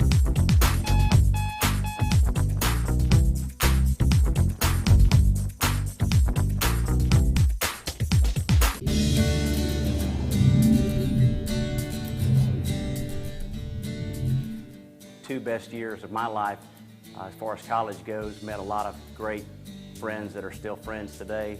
Got to play baseball with a bunch of great guys. Just had a great time. Just made the best friends of my life. I got the best of instruction, and when I finished in 1986, I went on to pharmacy school at Ole Miss, and I felt that I was really well prepared by the faculty of Pearl River. I just enjoyed so much the time I spent there as a student.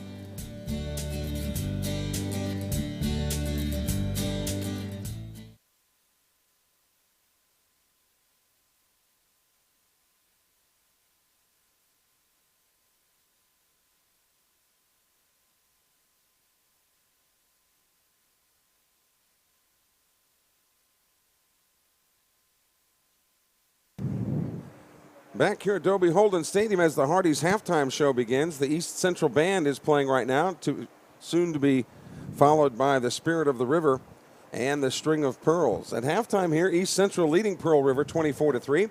Our halftime show is brought to you, as always, by our friends at Hardee's here in Poplarville. Don't forget to try the new Fruit Loop donuts. If you haven't had them yet, they're exactly like the breakfast cereal. They taste exactly the same. They're colored the same, except they're donuts. And man, are they really, really good. So get by Hardee's, where they cook their buns fresh daily. And who wouldn't like their buns cooked daily, in my opinion?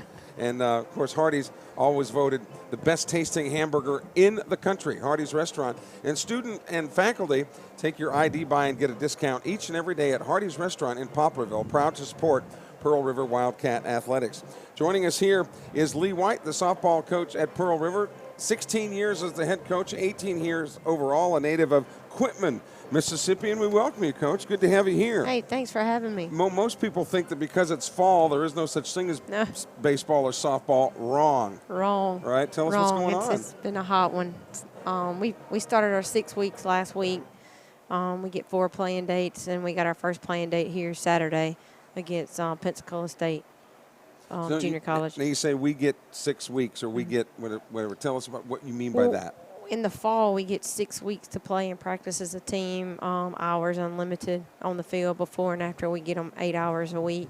But we're able to go out there and run practice like we would in January.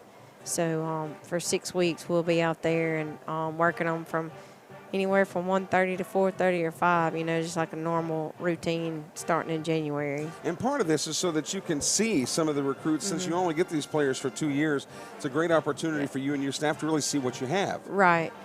We're trying to get the freshmen up to our pace of practice, and hopefully we'll get them there this fall. So we can start in January. It's going to be we'll get out there and get it going. From the feedback that you get from your young athletes, what's the biggest adjustment that they generally have to make coming from high school to a junior college setting? The biggest adjustment we've had on the field so far is the pace of practice, how we like to run, how we like to go, and that's been the biggest adjustment for them so far.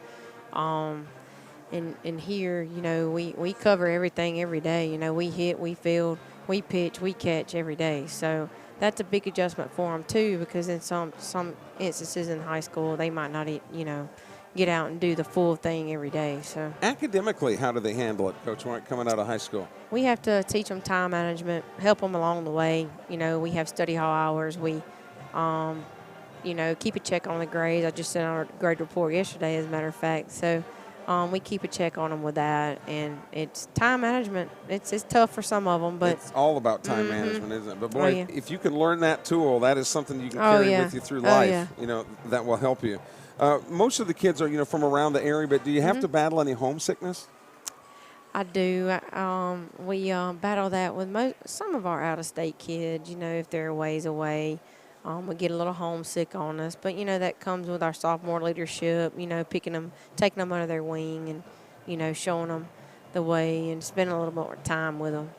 Lee White is with us, the head softball coach here at Pearl River Community College, as the East Central marching band is performing.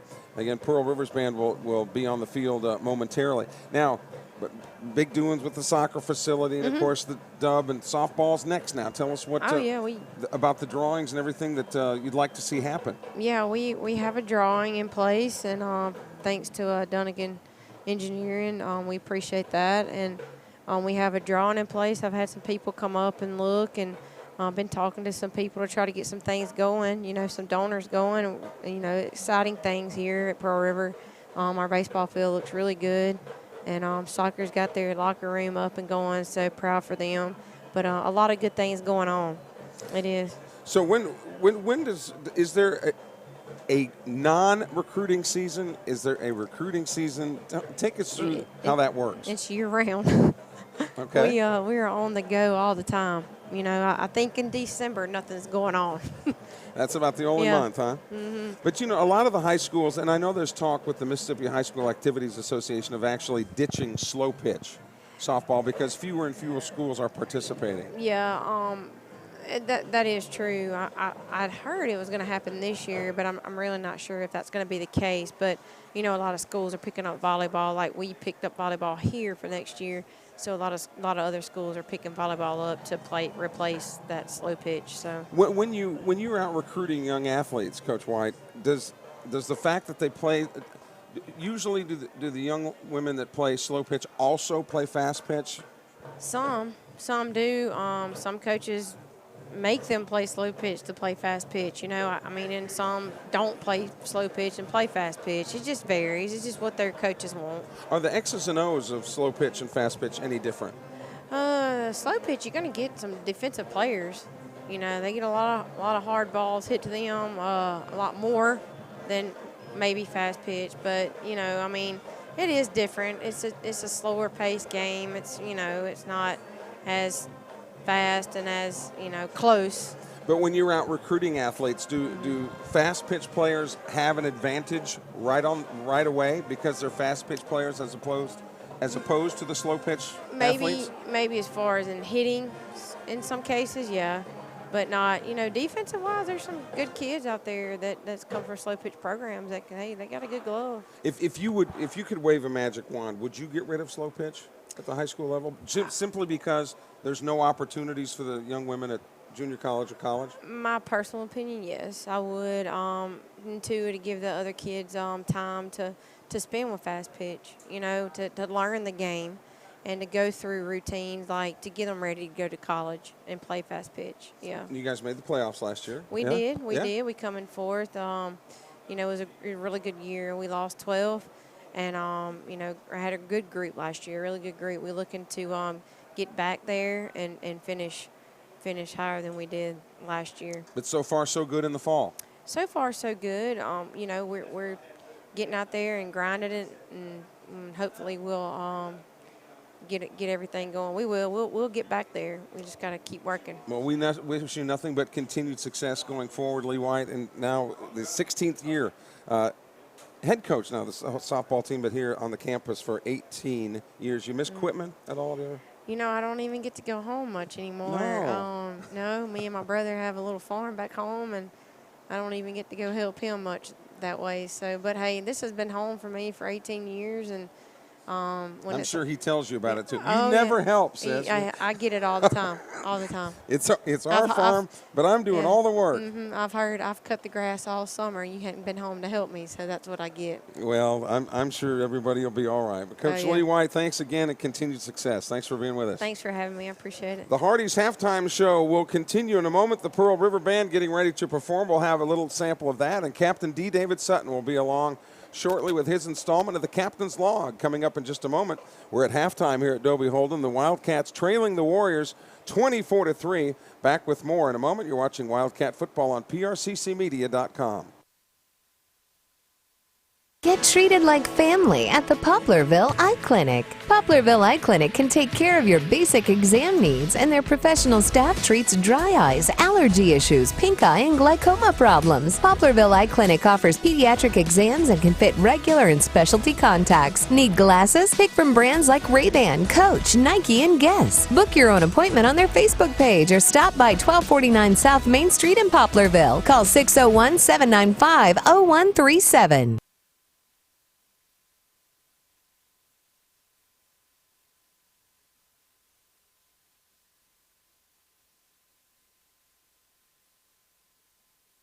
Hey, I'm Delana Harris from Pearl River Community College, and like football, life takes a great game plan, the right tools and equipment, and having an encouraging coach always helps. At PRCC, we have full academic offerings for the first 2 years of college and over 40 career and technical education programs.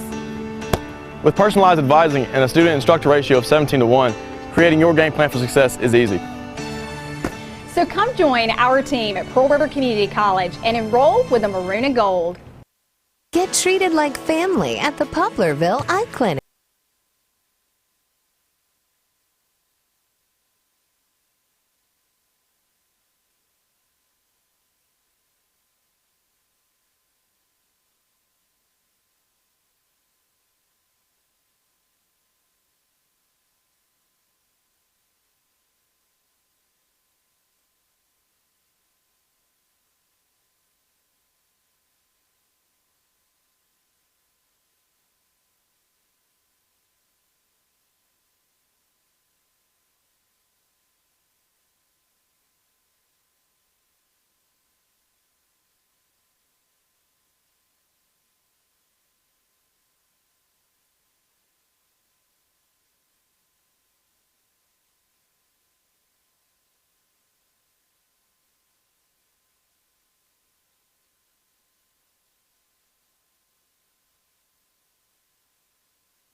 and a medley of hits, including Ladies' Night, Get Down on It, and Jungle Boogie.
There's a sample of the Pearl River Band performing here at halftime tonight. 24-3 is our score.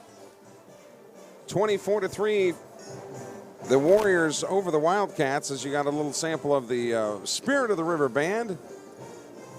And the String of Pearls also to perform. Here on the Hardee's halftime show, don't forget your student ID for a discount every day inside America's Hardee's restaurants, the best tasting hamburger in America. And now home to the famous Fruit Loop donuts, just like the breakfast cereal, only mini donuts. Try for a limited time.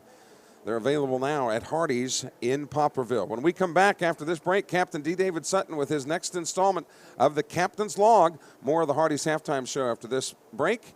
You're watching Wildcat football on prccmedia.com. Southern Miss to the top. Let's go Eagles! It's another exciting year as we support the Golden Eagle team. We're all in for Southern Miss football. How about you? You'll find the best teams for customer service and price. At Pine Belt Chevrolet, Courtesy Ford, and Pine Belt Chrysler Dodge Jeep Ram. From tough trucks to your favorite SUVs to performance and fun, we're all in for you. Southern Miss to the top.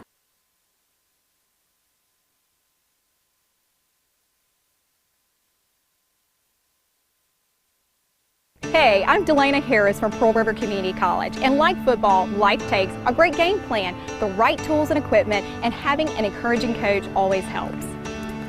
At PRCC, we have full academic offerings for the first 2 years of college and over 40 career and technical education programs. With personalized advising and a student-instructor ratio of 17-1, creating your game plan for success is easy. So come join our team at Pearl River Community College and enroll with the Maroon and Gold.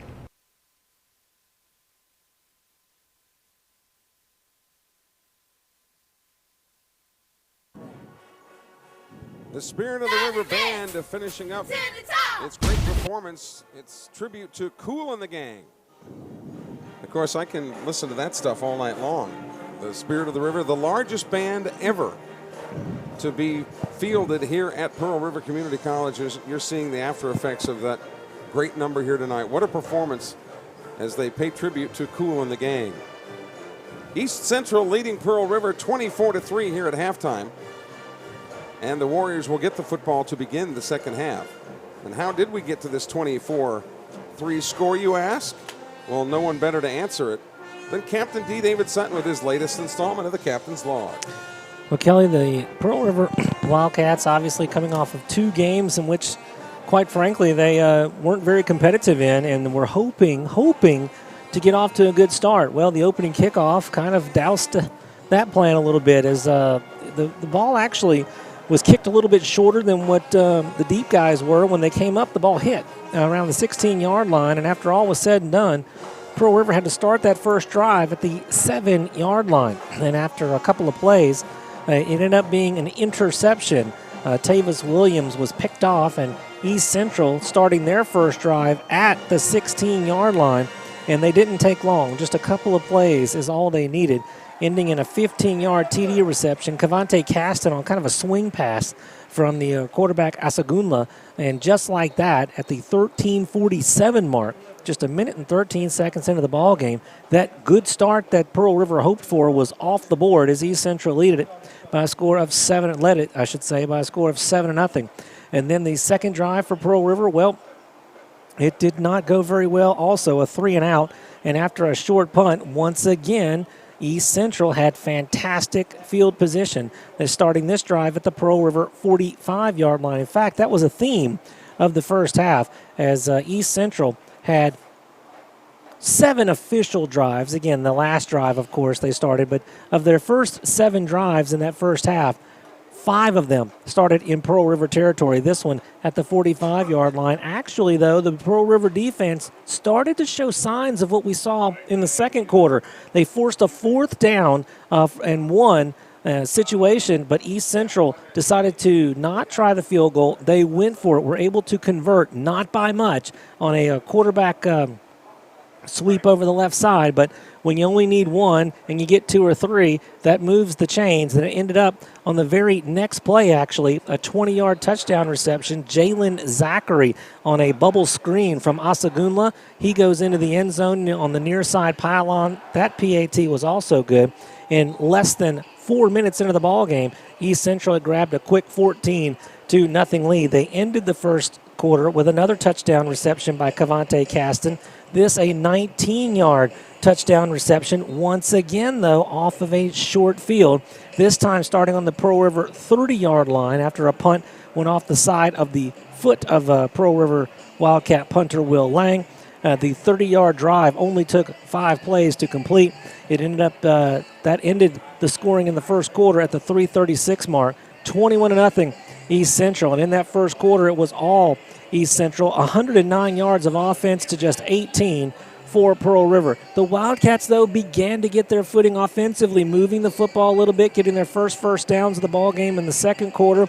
But the bad snap, another theme of the first half. Four air-mailed bad snaps have cost the Pearl River Wildcat offense dearly and probably cost them upwards of 10 points. The second quarter was a battle of field goals. A 28-yard field goal by Sam Cox gave the Warriors a 24-0 lead.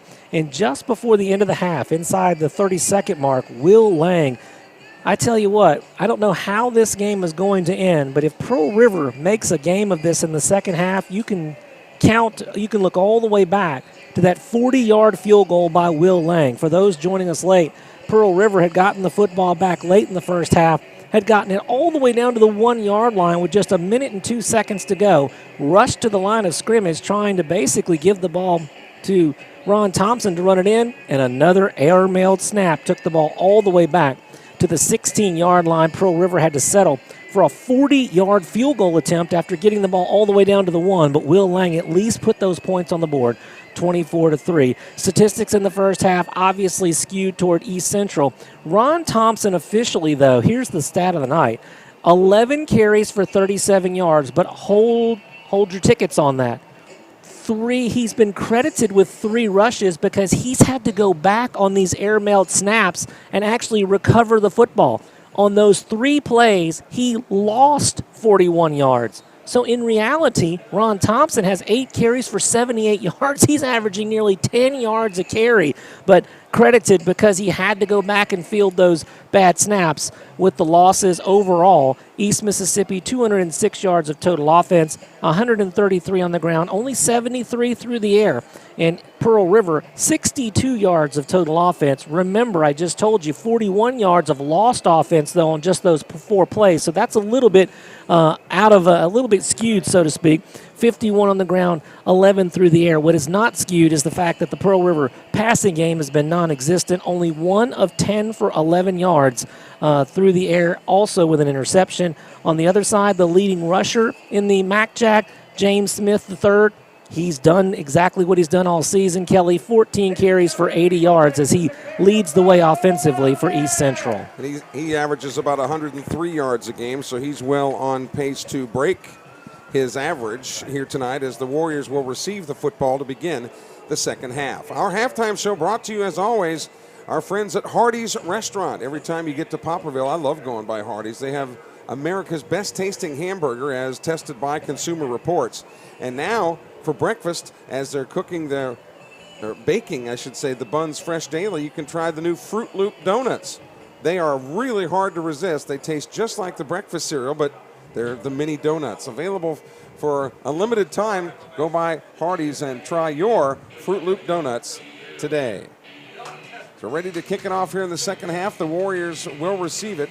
And as soon as the second half gets underway, we'll go to the Anderson Design Center scoreboard and bring you up to date on other scores from around the MAC-Jack this evening and some big games in the South Division, including Hines at Southwest, Gulf Coast at Jones. Kelly Sander along with Captain D. David Sutton. Glad that you're with us wherever you are in the country.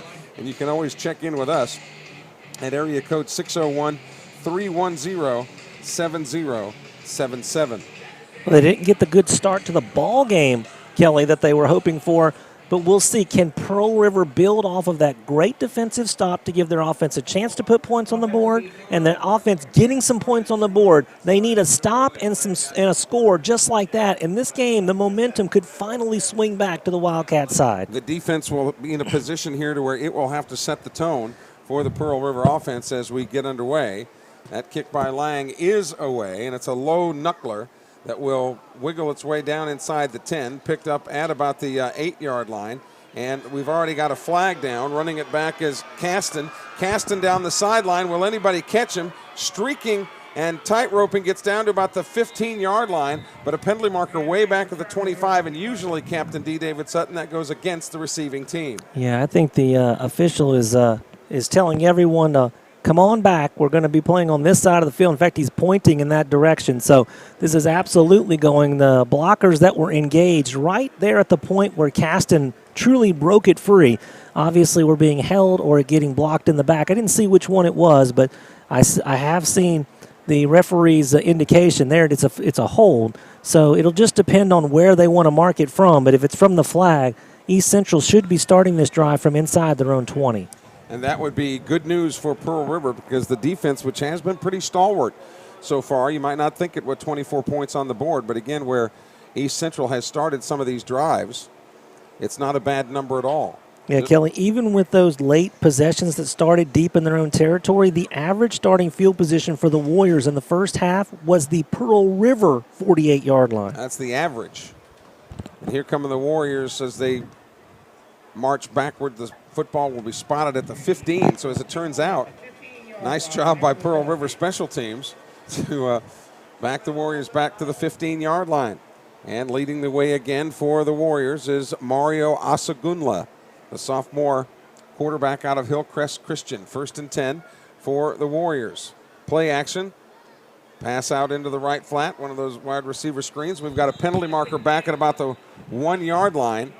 And Kelly, this is going against Pearl River.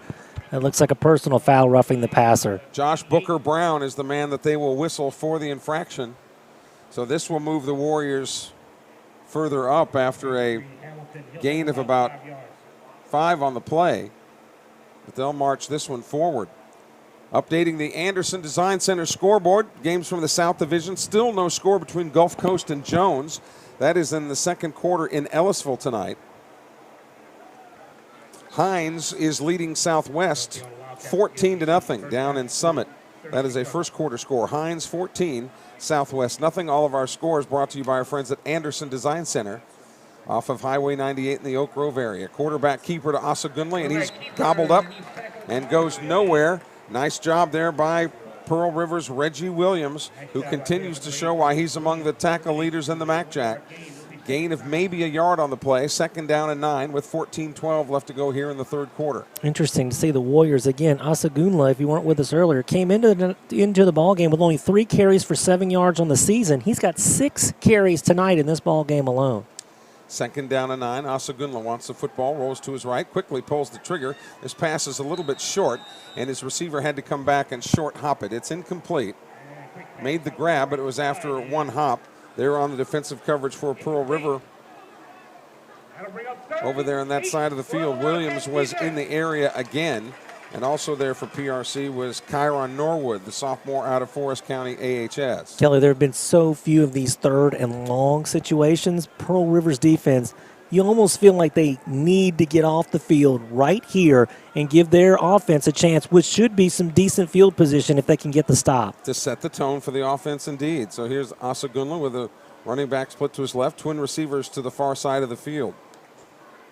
That is James Smith III. Fumble on the play, and Smith had to just fall on top of it to retain possession. So the Wildcat defense has done what it's supposed to do, and Smith III is down. Now he's up, but he's hobbled a little bit. Boy, he took a hard hit on his right side. And I tell you, the turnover would have been better, obviously, with that ball on the ground. But Smith did everything he could as that ball was mishandled by the quarterback. He at least retained the possession, but it'll be interesting to see if he's able to continue. Stephen Anderson, the punter for East Central out of Purvis High School, right up the road here, Highway 11. Bobbled snap, but does get the kick away. And not a bad kick considering he was under duress there. The Warriors down it at the 31. So we'll see if Ryan Trevathan and this Wildcat offense rather can get something uncorked here with 13-18 left to go here in the third quarter. Pearl River trailing East Central 24-3. Well, without question, Ron Thompson has been the only bright spot offensively. Again, I said it at the end of the second quarter, I should say, into the first half. Until they can prove they can stop Ron Thompson, I think you got to feed him as many times as he can possibly tote the football to get you back in this ball game. Tavis Williams, the quarterback out of Harrison Central High School, piloting the ship here for Pearl River on a 1st down and 10, the first possession of the second half for the River Cats. Williams hands it off to Thompson, who will try the left side. One man's not going to tackle him. Williams sprints toward the far sideline and is pushed out at about the 45 into East Central territory. But again, you try to take Ron Thompson on one-on-one, it's not going to work. 18 more yards. Again, you take away the 41 yards, Kelly, that he had to go back and lose. He's averaging 11 yards a carry. Keep giving it to the Bassfield native. 1st down, they give it to Thompson again, right up the middle. This one will be good for 3 or 4 before he was pushed back on the play by Martavis McCray, the freshman defensive tackle out of Thomasville, Georgia. It'll be a gain of 5, actually. And while we get a chance, other scores from around the MACJAC on the Anderson Design scoreboard. Northwest and Colin are tied at 7. That game over in Wesson. East Mississippi leading Delta 17-0. That game is in the first quarter in Scuba. 2nd down and 5 for Pearl River. Williams, play action now, wants to throw.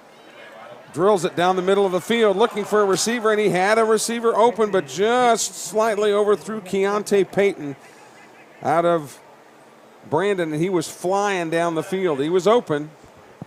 Kelly, the runs to Ron Thompson open up the play-action pass. The defenders all bid on it, and that goes down as an incompletion in the score sheet here. That's a touchdown. That was a touchdown miss. That was a wide-open run receiver. Payton, all he needed was the ball put on his hands, and he would have been in the end zone. 3rd down. Now they'll give it to Thompson, but this time, good defensive surge by the Warriors. Push him back. Tackled on the play by Bo Reeves, the freshman out of Utah, Alabama, and also Tanner Bullock, the outstanding linebacker for East Central. So the punting unit will be deployed again here for Pearl River, led by William Lang, who's handling both the punting and place-kicking chores for the River Cats. Now, of course, you wanted points right there, but it has been a positive start to the second half. They get a stop on defense and had a shot at a touchdown right there, but have a chance to pin the Warriors deep with a good punt. The special team snaps have been perfect. Lang gets it away on 2 or 3 hops and down immediately at the 15-yard line. Good coverage on the play by Josh Booker Brown. Boy, Coburn right there, though, made a good play. That was a gutsy reception on that punt, I should say. A lot of punt return guys would have let that go, and that ball would have trickled all the way down inside the 10. He probably saved him a good 8 to 10 yards right there. 14-yard line's better than the 5 or the 6, and that's where that ball was going. I was going to say, if you don't take that into account, you're thinking that's pretty lousy starting field position, but that could have been a lot worse for the Warriors with 11:26 left to go here in the third quarter. Second possession of the second half for East Central, trying to put together a modest 3-game winning streak. Handoff up the middle, but not a whole lot of room there. But what you do see there, Kelly, that was not James Smith. No, it was John Tavis McClellan, which would lead you to believe that James Smith III may not be at all 100% after going off gingerly with an ankle issue. 2nd down and 5. John Tavis McClellan did get 5. And this time, they'll give it to Marcus Hooks. And Hooks wiggles his way across the 20 up to about the 23-yard line. He's got to get to the 25, so 3rd down and short. No scoring so far here early in the second half. 24-3 is where we were after 2 quarters. So it is 3rd down and 2. And still no James Smith here on 3rd and short. And he's a threat to receive the ball as well. So, again, it'll be interesting to see if we see him at all for the rest of the night. And that will make a difference in how the Warriors run their offense for the rest of this game. John Tavis McClellan, the running back out of Lamar School in Meridian, tries a post route there to Cavante Caston. Overthrew him, incomplete, 4th down. Here comes the punting unit for East Central. And by all rights, Pearl River should have the football in pretty good position. Kelly, it just seems like Pearl River is slowly but surely kind of grabbing control here of this football game. I mean, the defense has done a really nice job on the last 4 possessions for East Central. Now can the offense catch up to where the defense is playing? They've got to put some points on the board. Back to kick it away. The Warriors at about the 9-yard line. And it is a high snap into the end zone and rolls out the back of the end zone. And the Wildcats, another safety, their 2nd one of the year. We've airmailed enough snaps ourselves, I guess. East Central felt like they needed to give one back. The only thing you wish is that the ball would have checked up maybe a yard or 2 before it did and give the Wildcats a chance to recover. But just like that, Pearl River a couple of points closer. Again, I go back to what I just said. If the offense could just get a little bit of momentum and put some points on the board, Pearl River can get right back in this football game. And because they have to kick it from deep in their own end, of course the Wildcats should get the football in great position. The Warriors have a choice to either punt it or place kick it at the 20-yard line. So a couple of return men for Pearl River, including Juan Nelson and Keontae Payton, will retreat back to about the 25-yard line. Stranger things have happened. Lyle Lovett married Julia Roberts. And if that can happen, buddy. Anything can happen. You got that right. Was I missing something on that whole deal? Anyway, they will place kick it here at the 20. And that's Sam Cox, who has 3 extra points and a field goal here tonight. So he's got a thunderous leg, but again, Pearl River should have pretty decent field position. After the safety, kick is away. A liner, boy, taking it back all the way to the 15. The near side of the field. Breaking away from one tackler, getting up to the 45, and then thrown backwards is Juan Nelson. It's a good return by Juan. That's one of those where there is a flag down on the field, so hold on. But that was a good return by Juan Nelson. He didn't waste any time. Got the ball, went right to where he saw daylight, and ran north and south. That was actually a good 30, 32-yard return right there, but waiting on what the flag is, the flag actually on the east central side of the 50-yard line. You just hope that it's not an illegal block downfield by Pearl River when Nelson had done a great job to spring for those yards. Nelson out of Laurel, Mississippi. Inadvertent flag, so no flag on the play. Either that or a call that the official thought should have been made was not applicable. Well, Kelly, think about this half. Pearl River defense has gotten 2 stops. The Pearl River offense has moved the football. You got 2 points on the board, albeit just 2, but you got it. And now you have great field position. It's time. Finally, the Pearl River offense, this is the time. They've got to come up with a drive that puts points on the board. Tavis Williams back at quarterback. Coach Ted Egger said they had great practices all week. Thompson with the football. Thompson cuts it back inside the 45 down to the 43-yard line. Another pickup of about 12. Ron Thompson showing those gifted moves, and one of the Warriors is down on the field at about the 46, so we'll have a stoppage in play here. But Big Mo shifting on the side of Pearl River. This is as well as we have seen Ron Thompson run the football since the Itawamba game. I mean, he is finding a little room to roam, and the bottom line is that officially he has 15 carries for 70 yards, folks, but 41 yards in lost. He's really run the ball, Kelly, 12 times for 121 yards on true running plays. He is rumbling all over the field when he's gotten his opportunities. But the offensive line tonight, David, to me seems, for Pearl River, seems much more crisp than last week because the holes that Thompson is hitting are clean holes. Yeah, that's what, and you kind of got what I was interpreting there. Yeah. I mean, interpreted what I was trying to say, I should say properly.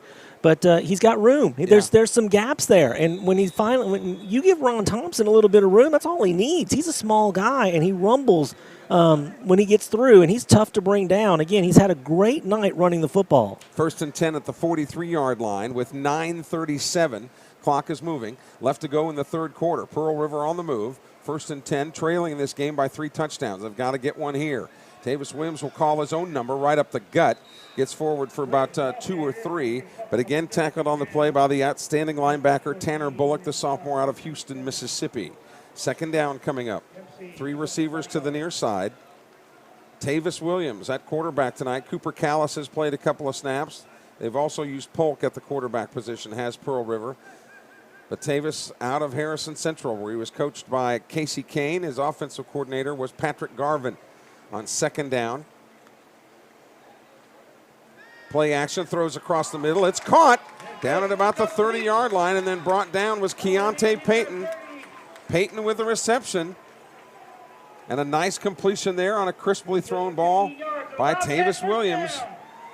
Wildcats have a 1st down at the Warrior 28-yard line. It's amazing how play action works when the running game's going. You have to respect it. He was open. Fakes it to Purnell, now wants to run it himself. Williams got free from first set of tacklers and drags another couple down inside the 20 to the 18-yard line. Wrapping him up there was Martavis McCray, the freshman defensive tackle out of Thomasville, Georgia. Of course, there's so much more time left in the game, but this is a must score for me. In my opinion, they need a touchdown here. They cannot continue to miss opportunities like this. They fake it to Thompson. Throw across the middle. Complete at the 4-yard line. Wrapping that one up is Hayden Bryce out of St. Joe's and Jackson. His first reception of the night. Nearly a touchdown, but was brought down at about the 4-yard line officially. Pearl River working in a hurry-up style now with 3 receivers to the far side of the field. Give and go. It's Thompson trying the left side. Lowering that helmet and trying to burrow his way into the end zone, but was about a yard short. But Pearl River looking good here offensively. Nothing fancy. Oh, timeout called. Oh, it's an injury timeout. Excuse me. Another one of the Warriors down on the field. So the Pearl River defense, which we've talked about, the conditioning, this is where conditioning comes in. Looks like Martavis McCray. But it's been the Warriors that have gotten the worst of that tonight. With 7:40 left to go, while we get a moment, let's check the Anderson Design Center scoreboard. Holmes and Northeast are battling at Holmes. It's Holmes 14, Northeast nothing. That is a second quarter score. Itawamba and Coahoma are playing up in Clarksdale. It's Itawamba 7, Coahoma 6. That is a first quarter score. All of our scores brought to you by our friends at Anderson Design Center, just off of Highway 98 in Oak Grove. Alan Anderson there, the proprietor, is proud to say he's a Wildcat. We won't tell you what year that he graduated, but it was back in the day, shall we say. Nothing fancy here, Kelly. Give it to Ron Thompson. Give it to Ron Thompson. Give it to Ron Thompson. And he deserves to get it in there for a Pearl River touchdown, but we'll see how they play it. Clock moving with 7:27. Looking back to the sideline. Still plenty of time on the play clock with 20 seconds left to go. So they want to make sure, being this deep in East Central territory, that they get it right. They fake the handoff to Thompson, and Williams keeps it himself, but they go backwards a yard or so. I think the idea was to give it to Thompson, but when the defensive front broke through so quickly, Tavis Williams, rather than risk a poor exchange, kept it himself. 3rd down and goal from the 5-yard line. 6:48 left to go here in the third quarter. No touchdowns in the third quarter. Pearl River has netted a safety on a punt over the head of the East Central punter. Play clock down to 4. Down to 2. Tavis Williams takes the snap, rolls to his left, throws, and his arm was hit. Incomplete. Kelly, I think you might have to send the field goal unit out here, and that is, I agree with this decision. I felt like they needed a touchdown right there, obviously, but you don't want to come away with nothing. Again, though, Pearl River, think about it, in the last 3 possessions has been inside the 5-yard line twice and come away with one, and that was a 40-yard field goal. This one a little bit shorter. So inside the Red Burrito red zone, they'll try to come out with 3 as Max Crawford, the backup quarterback, on there to hold it. Placement is down. This kick is up, and this kick is good. 6:21 left to go in the third quarter. It's East Central 24, Pearl River 8. We'll be back with a kickoff in a moment. You're watching Wildcat Football on PRCCmedia.com. Hey, I'm Delana Harris from Pearl River Community College, and like football, life takes a great game plan, the right tools and equipment, and having an encouraging coach always helps. At PRCC, we have full academic offerings for the first 2 years of college and over 40 career and technical education programs. With personalized advising and a student-instructor ratio of 17-1, creating your game plan for success is easy. So come join our team at Pearl River Community College and enroll with the Maroon and Gold.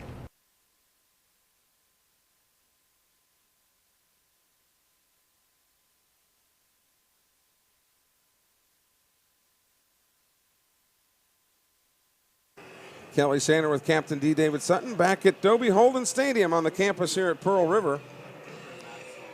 Hang on now, the Wildcats creeping back into this thing, 24-8. It's just a 2-possession game now. Is that right?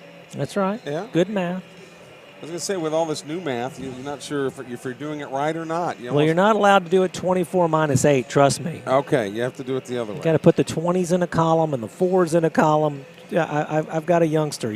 Math has changed, although the answer seemingly comes out the same. It does. Interesting. Low line. That's a knuckleball that will be fielded at about the 10-yard line. Wildcats flying down there on special teams, trying to tackle Cavante Caston as he gets out to about the 30, where he was pushed out of bounds. So here's the Pearl Rivers defense now. Another opportunity to try to get the offense back on the field here and perhaps get it back to within a one-score game with 6:14 left to go here in the third quarter.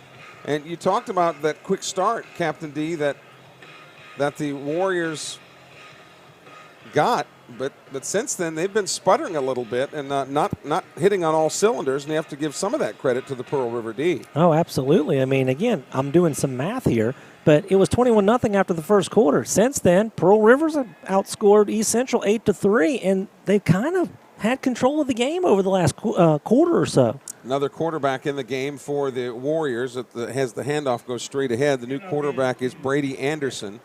Anderson, the 6-foot sophomore out of Brandon, Mississippi, where he was a Brandon Bulldog. Boy, they've got them a football team this year. Brandon walloped Northwest Rankin last weekend in high school football. Another big night of football across the state of Mississippi tomorrow night. Go out and cheer for your favorite team. Gain of 2 on the play. On the handoff up the middle, 2nd down. The Wildcats stack in the box here, trying to make life miserable for Anderson. He rolls to the right, slings this ball beyond the reach of his intended receiver, Jalen Zachary. Jalen Zachary out of Dayton, Ohio. It's incomplete. Zachary with a touchdown reception tonight, I believe. He does. 20-yarder. So it's 3rd down and 7. And a nice crowd on hand here tonight in Poplarville. On its feet now, rooting on the defense on a big 3rd down play coming up, 3rd and 7. Only 1 first down in the last 4 possessions for East Central, and that was via the penalty. If you remember, the roughing the passer penalty got on the first down. So right now, Pearl River, another chance to get off the field and get off the field quickly on 3rd and 7. Worth noting, James Smith III is in the backfield now here for East Central. Anderson wants to throw, and he gets blindsided from the right side. Man, did he get smacked. And down he goes. Josh Booker Brown lowered the boom. And a big loss on the play. I don't mean to be greedy, but how did he hold on to the football? I mean, those are ones where you see the ball come flying out of there. Brady Anderson did a remarkable job just not to fumble, but what a job by the Pearl River defense. They are single-handedly trying to win this ball game. Josh Booker Brown really lowered the boom there. So punting team on. Low snap, but the kick is away, and look out. The punter was run into, but no penalty marker. The Wildcat return team led by Eli Strongfellow went down to a knee. And remember, if you touch with the football, you touch the ground with your knee, you're considered down. So Pearl River will start 1st and 10 from its own 27-yard line, working north to south with 4:50 left to go here in the 3rd quarter. Well, Kelly, one of the small things that kind of went unnoticed on that last drive is that Tavis Williams completed 2 passes.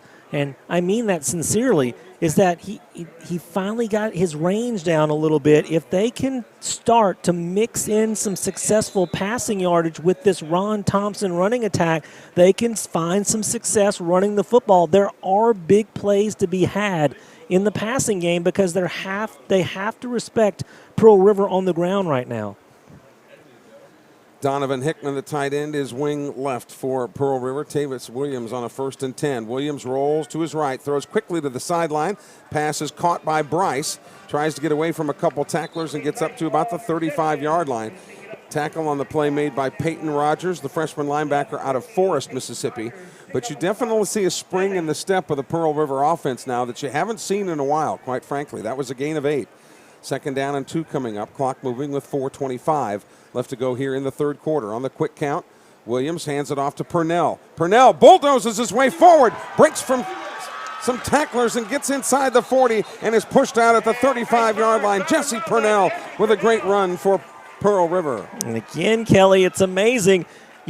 You run the football well, all of a sudden the coverage on the pass isn't so tight, but then you complete 2 or 3 passes, they got to guard that a little bit, and Purnell with a nice hole to run through initially, but then a great broken tackle, a 28-yard pickup, his longest of the season. Jesse Purnell, a Poplarville native, so he gets to play right here in front of the hometown crowd. 3:55 and counting here in the 3rd quarter.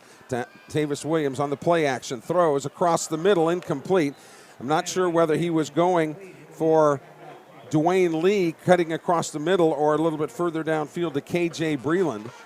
But the ball fell innocently incomplete in that zone of the Warriors. 2nd down and 10 after the incompletion. It stops the clock with 3:48 left to go here in the 3rd. Pearl River trailing East Central 24-8. That was an ill-advised pass, Kelly. That was the best possible outcome, was the incompletion. The only people that could have caught that were defenders. Ron Thompson now split to the left. Thompson will certainly draw a lot of attention. Pearl River trying to get this back to a 1-score game after falling behind very early in this one. And they give it to Thompson, and he is dropped. Nice play by Elijah Keys, the freshman linebacker out of Mize. The Warriors were daring Pearl River to throw the football right there. They saw Ron Thompson check in, Kelly. In that imaginary box, you had 7 defenders. They were saying, look, if you want to throw it, but we're not going to let Ron Thompson run it. Pearl River decided to go ahead and try strength against strength, give that one to East Central. 3rd down and 13 now. With Tavis Williams, strong side left for Pearl River. Twin receivers to the far side of the field. Play action again. Williams slings this one toward the sideline. Again had a receiver open. Keontae Payton was open at about the 26-yard line, but he overthrew him. Punting unit coming out again. Once again, Pearl River, Kelly, they are moving the ball from 20 to 20, but they can't cash them in for big points. Going to try to pin them deep again, but you called that correctly. That was another missed opportunity as Payton was open on the far side. Would have taken a good throw, but it was overshot, incomplete. They'll have to punt it away. Lang in to kick it for Pearl River. Kicks it right down the gut, and the ball is loose. They called for a fair catch, and it's dropped. The Wildcats say they have it at about the 17-yard line. Well, there's nothing but maroon down there. They've got to have it, don't they? They do. The Wildcats have recovered it. It looks like Joseph Daniels, the sophomore linebacker, may have been the guy that fell on top of it. Now the Wildcats have got to try to get this into the end zone and make the Warriors pay for that pivotal mistake. Well, this is just a continuation of the drive. Now this one, though, officially starting in the Red Burrito red zone at the 19-yard line. And again, Kelly, 2:53 to go in the 3rd quarter. Still a lot of time. This has to be a touchdown. At some point, they've got to get 6 on the board. They can't just kick field goals back to, all the way back from what was a 24-point deficit. The Warriors have called timeout. We'll take a short one with them. With 2:53 left to go in the 3rd, Pearl River may be on the move. Find out what happens when we return. You're watching Wildcat Football on PRCCmedia.com. Poplarville Eye Clinic can take care of your basic exam needs, and their professional staff treats dry eyes, allergy issues, pink eye, and glaucoma problems. Poplarville Eye Clinic offers pediatric exams and can fit regular and specialty contacts. Need glasses? Pick from brands like Ray-Ban, Coach, Nike, and Guess. Book your own appointment on their Facebook page or stop by 1249 South Main Street in Poplarville. Call 601-795-0137.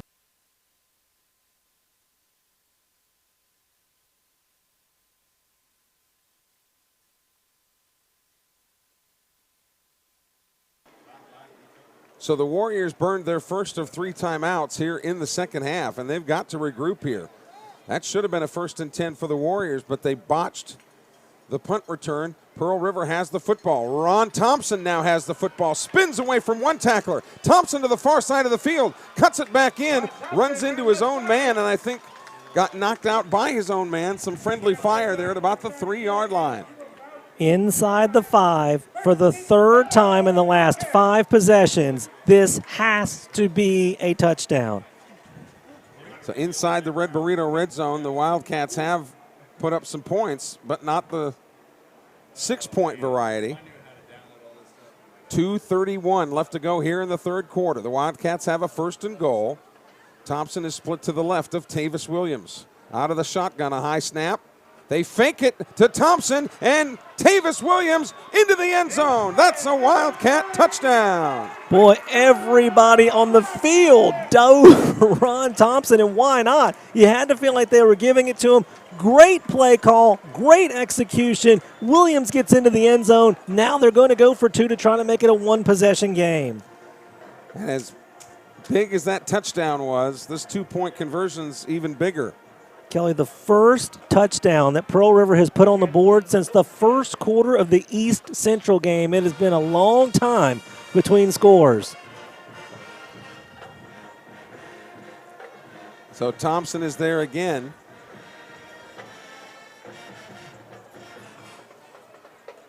What have the Wildcats drawn up here on the 2-point conversion? Little loop to the corner of the end zone. The pass is incomplete. Catch was made, but receiver had no chance to come down with it.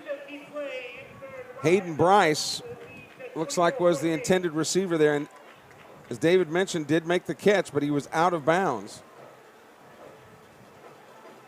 when the feet came down. You know, I know that teams like to use that fade or whatever. The pro teams like to do that a lot, but I rarely see it succeed. Yeah, I mean, unless you've got a guy like a Julio Jones or, the old school Randy Mosses that are just the absolute superior athlete. And sometimes you do catch a mismatch where you've got a 6'3", 6'4" receiver, and all of a sudden you look out there and it's a 5'10" cornerback. Well, you might want to try to throw a jump ball, but in a lot of those situations, Kelly, I'm with you. It's a 50-50 play at best, and when the play seems to be more evenly matched like that, it really kind of seems like almost 1/3 of the time it works, and 2/3 of the time you see something that we just saw right there. Well, the coaches certainly know the players better than – who was the guy with the Philadelphia Eagles back in the day that was like 6'8"? Harold Carmichael. Good answer. That's exactly right. He was like 6'8", and that play would work with Harold Carmichael every time. It was huge. Yeah. So William Lang will kick it away now. Big Mo, momentum definitely on the Pearl River side right now. There's the kick, a nice floater at about the 12-yard line. This one is corralled nicely. And right straight ahead on the return, Cavante Caston. And now a resurgent Pearl River defense will come back out to work and try to get the football back to the offense. Because the two-point conversion failed, it's a 10-point lead for East Central, but we're still in the third quarter. And you can really see the swagger that Pearl River is walking with on the sidelines here. Kelly, I go all the way back to the end of the second quarter. Do you remember when they stopped East Central on that third down when East Central was trying to run the clock out, and the eruption from the Pearl River sideline, you could hear it all the way up here in the press box. That seemed to be kind of the match that lit, and then since then, I mean, they have outscored East Central 14-0. That's Sagunle back in at quarterback, and he hands it off over right tackle to James Smith III. Smith out of Velma Jackson. I'll bet our buddy Stan up there got to see him play a little bit.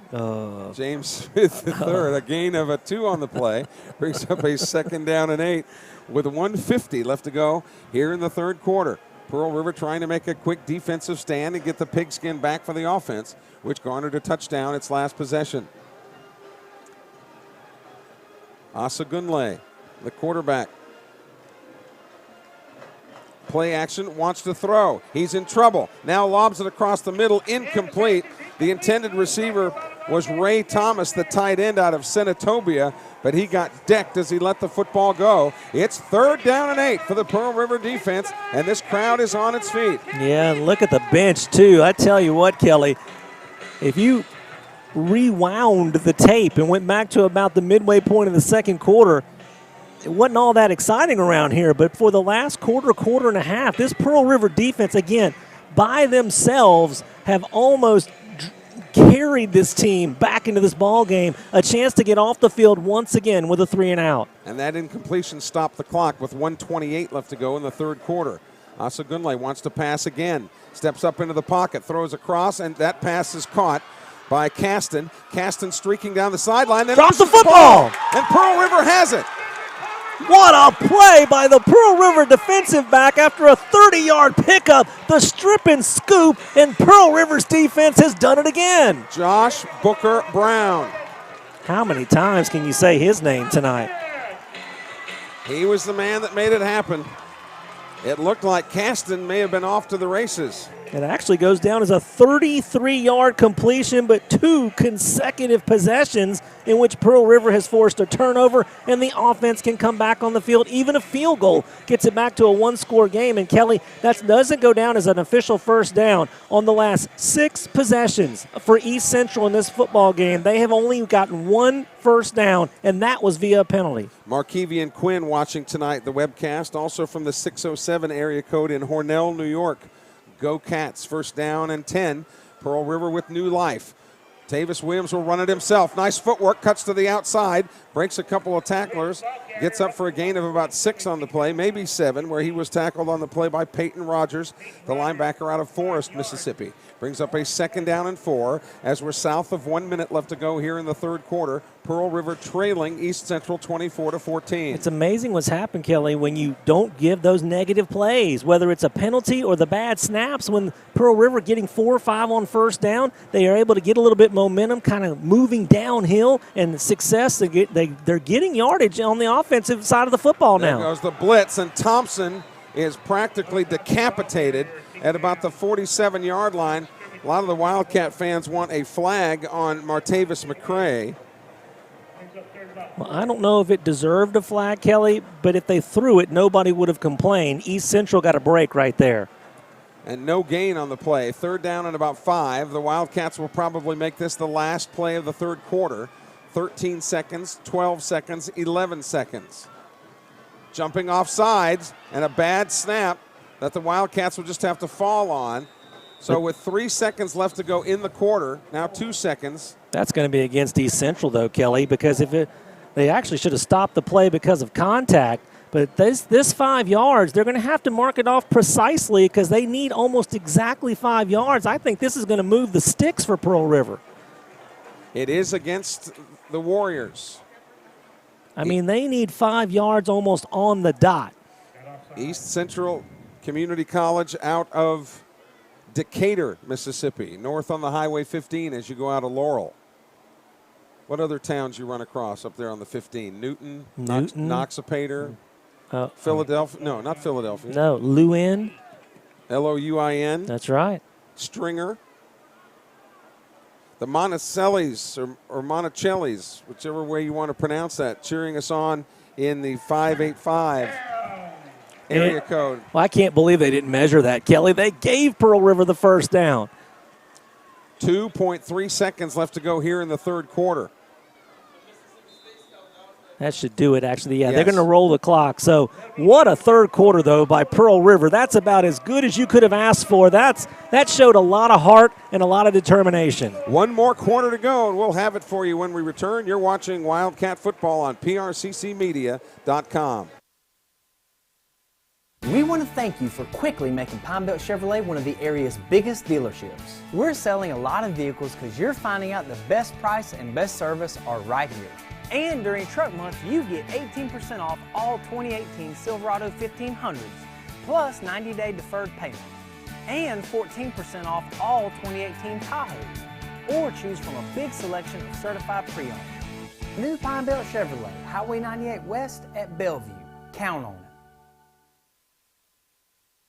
Hey, I'm Delana Harris from Pearl River Community College, and like football, life takes a great game plan, the right tools and equipment, and having an encouraging coach always helps.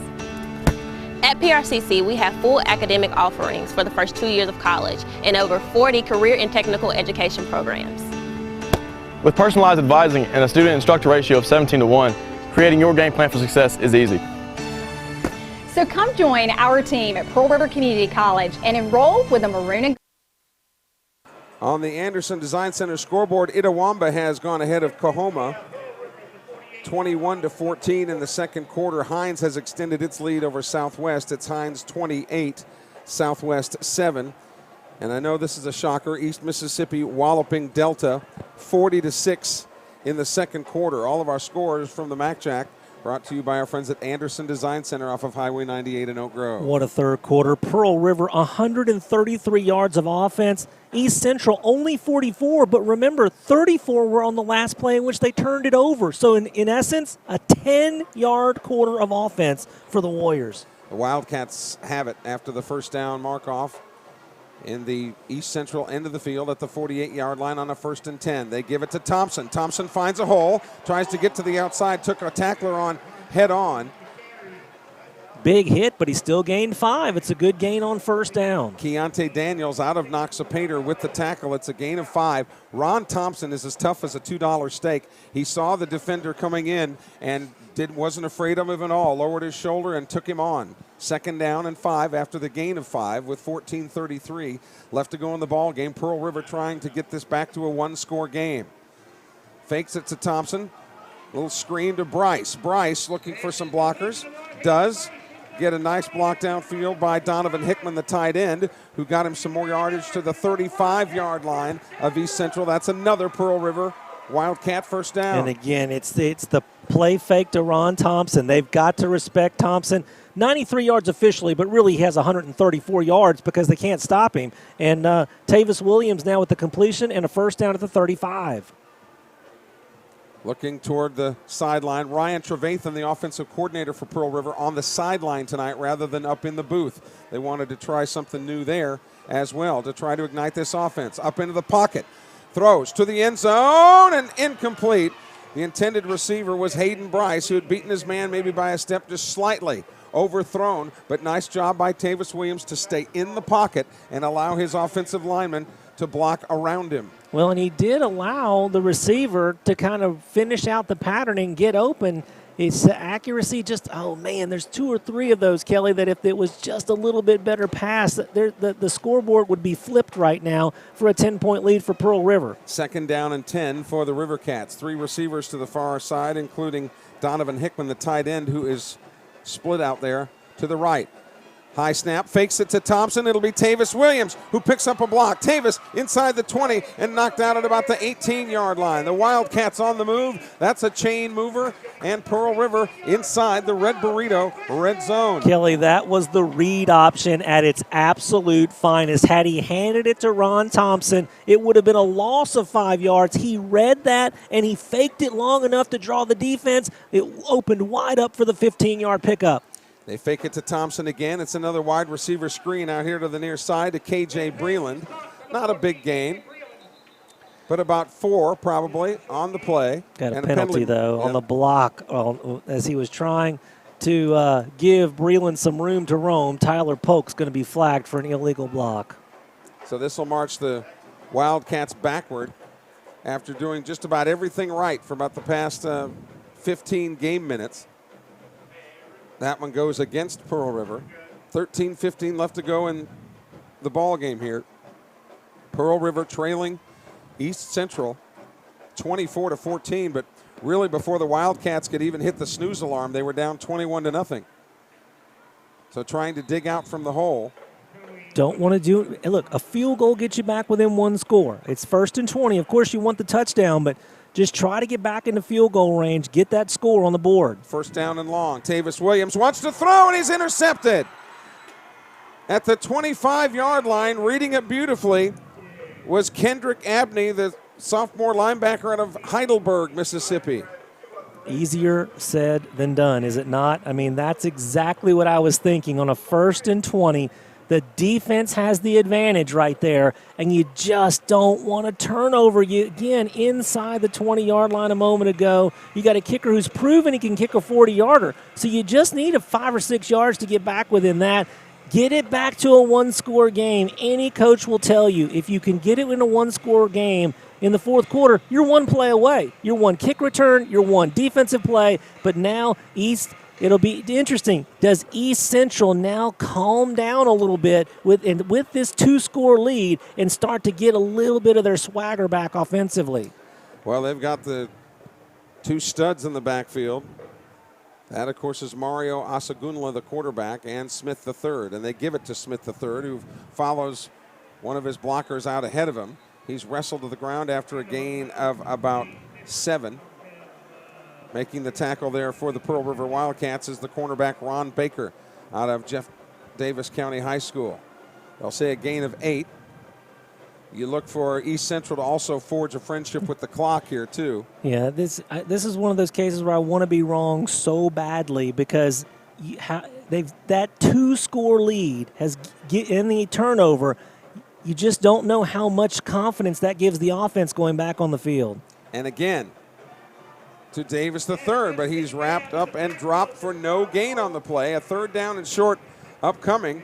Nice tackle on the play there by Pearl River's Josh Smith, the defensive tackle out of Landry Walker High School in New Orleans. Big 3rd down play coming up, 3rd and 3 for the River Cat defense, trailing 24-14 with 11:55 left to go in regulation. Biggest play of the game so far. It just feels to me if East Central gets the 1st down, they settle in and get a couple more. If Pearl River can get this, hit the ball back to their offense, you keep that momentum that you've basically had for at least a quarter and a half.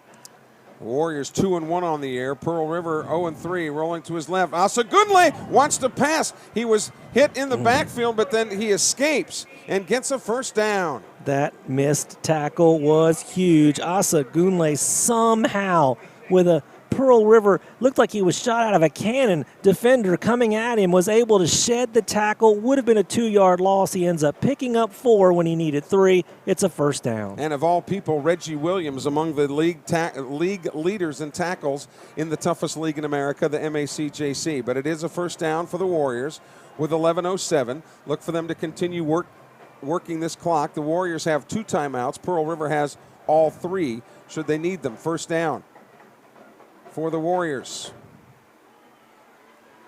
Handoff to Smith III. James Smith III lives in Canton, Mississippi, went to Velma Jackson High School. Maybe got a yard, depending on the spot over left tackle. The best thing for the Warriors on that play is just to burn a little clock. Actually, I think they're going to spot him as a loss of a yard. That initial time that he hit the ground, they're saying he was down at that point. And, Kelly, that first down that East Central just got was the first one they've earned on their own in this entire second half. That's actually going all the way back into the about 6-minute mark of the second quarter. So Ted Egger, who's the head coach and defensive coordinator for Pearl River, his defense has done a yeoman's job here to get this Wildcat team back in the game. Second down and 11. Asagunle hands it off, but immediately drilled for no gain on the play, a loss on the play. That's Qualls, the freshman running back out of Lake, a loss of about another 3. What a great adjustment by Pearl River. Kelly Qualls had carried the ball 5 times for 33 yards. When they've snuck the ball to him, he has found success. That time, Pearl River did not go for the speed sweep fake. They were trying to get their eyes going in one direction and come back the other. Qualls is dropped for a 3-yard loss. It's 3rd and 14. Big play coming up here for the Wildcat defense as we're now 9.5 minutes left to go in the ball game. Pearl River trails by 10. Asagunle wants to throw. Is that not a hold? Yes, that's a hold. On this side of the field, the pass is caught by Coburn, the second up at about the 40. He was short of the first down, but this is going to be a hold.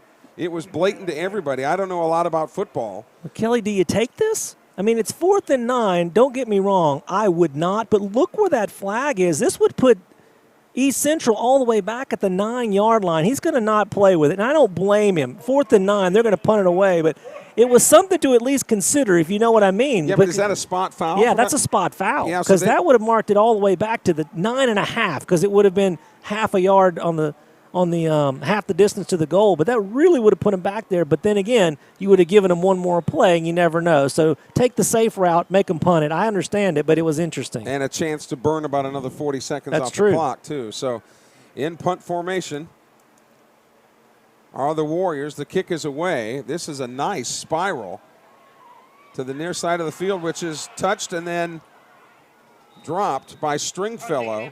And has to cover it back up at about the 13-yard line. Kelly, that was a huge punt right there. 50 yards and no return. That's one of those plays that you bookmark it. They really switched the field position on that great punt, and it was angled as well. Even had he made the catch clean, his momentum was taking him out of bounds. So 1st and 10 for the Pearl River offense. It has the ability certainly to strike quickly. Pearl River down by 10 points with 8:58 left to go. Here in this football game, here in the fourth quarter, Pearl River will travel to Hines next Thursday night. That'll be a 7 o'clock kickoff up in the Jackson area. And, of course, we'll have all the action for you here on prccmedia.com. Tavis Williams runs it himself, gets ahead for about a gain of 3. And I would think, Captain D. David Sutton, that the Warriors will give him that play all night long. Yeah, I don't think this is a true prevent, but they will absolutely funnel everything into the middle, and if they can go up and tackle and let you go slowly up the field, they'll gladly do that. Because it is a 2-possession game. So Pearl River has to strike twice. Play action, throws to the sideline over the head of Tyler Polk, the sophomore wide receiver out of St. Martin, Mississippi. Incomplete, brings up a 3rd down and 8. And Tavis Williams again. that accuracy tonight. He's only 5 of 17 for 52 yards with a couple of interceptions, but they may have to rely on that right arm to try to get the ball down the field quickly. Still 8:27 to go, but you really need to score pretty quick to get back to within 1. 3rd down and 8. They put Thompson now out to the right. They swing it to him. Thompson now with some wide receiver help with blocks and gets out across the 25 to the 27. Nice play by Pearl River Wildcats. A gain enough for a 1st down. That'll move the chains, and Pearl River will have a fresh set at their own 27 with 8:18 left to go in this ball game. Pearl River trailing 24-14. Kelly, you played the color analyst role right there. Give the assist on that 1st down to the downfield blocking by the wide receivers. Now they come to the near side. Tavis Williams does get this pass away and completes it to his receiver. Diving out of bounds is Keontae Payton. Payton picks up about 7 or 8 on the play. Good 7-yard pickup right there on 1st down, and a nice job by Keontae Payton, as he looked like he was going to get stopped for a couple of yards right there, but a nice little move right there to pick up 5 extra. And for the first time tonight, you actually see the Warrior defense maybe a little bit tired. Ron Thompson on the handoff right straight ahead was short of the 1st down. So it'll be 3rd down and short, but time is becoming at a premium here, 7:36. You know, they're going to give him the 1st down, Kelly. I was with you. That was a generous spot, to say the least, and Pearl River fans will gladly take it. Jesse Purnell checks in, so Thompson will get a breather on the sideline. Umpire steps in to make sure that everybody's where they're supposed to be as we get ready for a 1st down play. You can just see Tavis Williams with each snap that goes by gaining a little bit more confidence each time. Asks for the football, play action, wants to throw, stands in the pocket, does throw across the middle, caught at the 45-yard line. And getting down inside the 35 to about the 32 is Tyler Polk. His reception is a big gain for Pearl River and has the Wildcats in business. 1st and 10 at the Warrior 32-yard line. 31 yards, and Kelly, give the offensive line so much credit. I mean, Williams was back there for a long time, maybe up to 4 seconds, and he needed every last bit of that. The offensive line gave him just enough time to get off the big completion. 1st and 10 for Pearl River. Williams quickly asks for the football. Pump fake. Can't find anybody, and down he goes. At the 36-yard line, he was dropped by Tanner Bullock, who has had a terrific ball game tonight. The sophomore linebacker out of Houston, Mississippi, with the tackle there. Loss of about 4 on the play. 2nd down and 14, but the clock continues to move with 6:21 left. Well, and now there's no doubt, Kelly, you have to score. Even if it's a field goal, there aren't 3 possessions realistically left in this football game.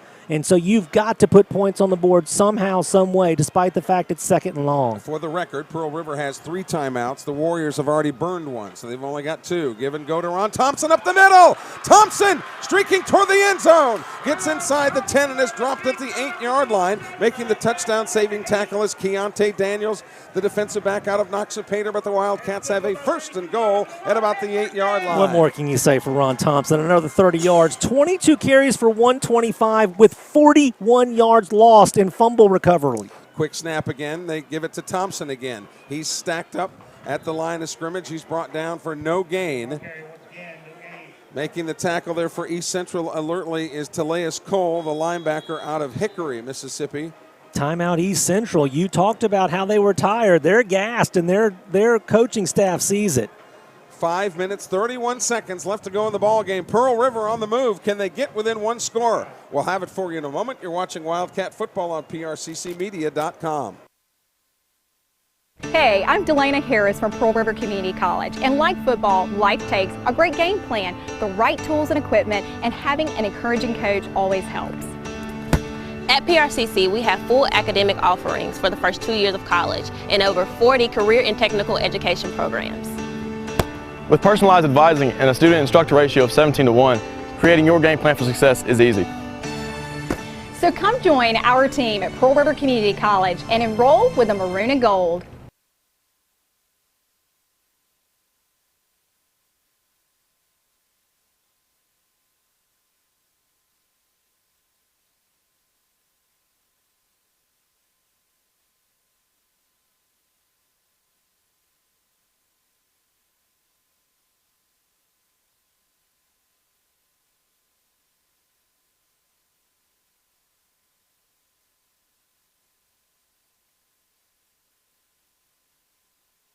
5 minutes, 31 seconds left to go in regulation. Pearl River trying to get close here, Captain D. This is the 4th time they've been inside the 10-yard line, Kelly. They've only been able to punch it in once. Well, they've got to get some pointage. As we mentioned, at least a field goal here, but you're this close, why not go for it? Here they go. Williams on the little delayed pass to Thompson. Thompson busts free, dives toward the end zone. He's in. That's a Wildcat touchdown. That's an old school pinball right there. I know the youngsters don't know what that is.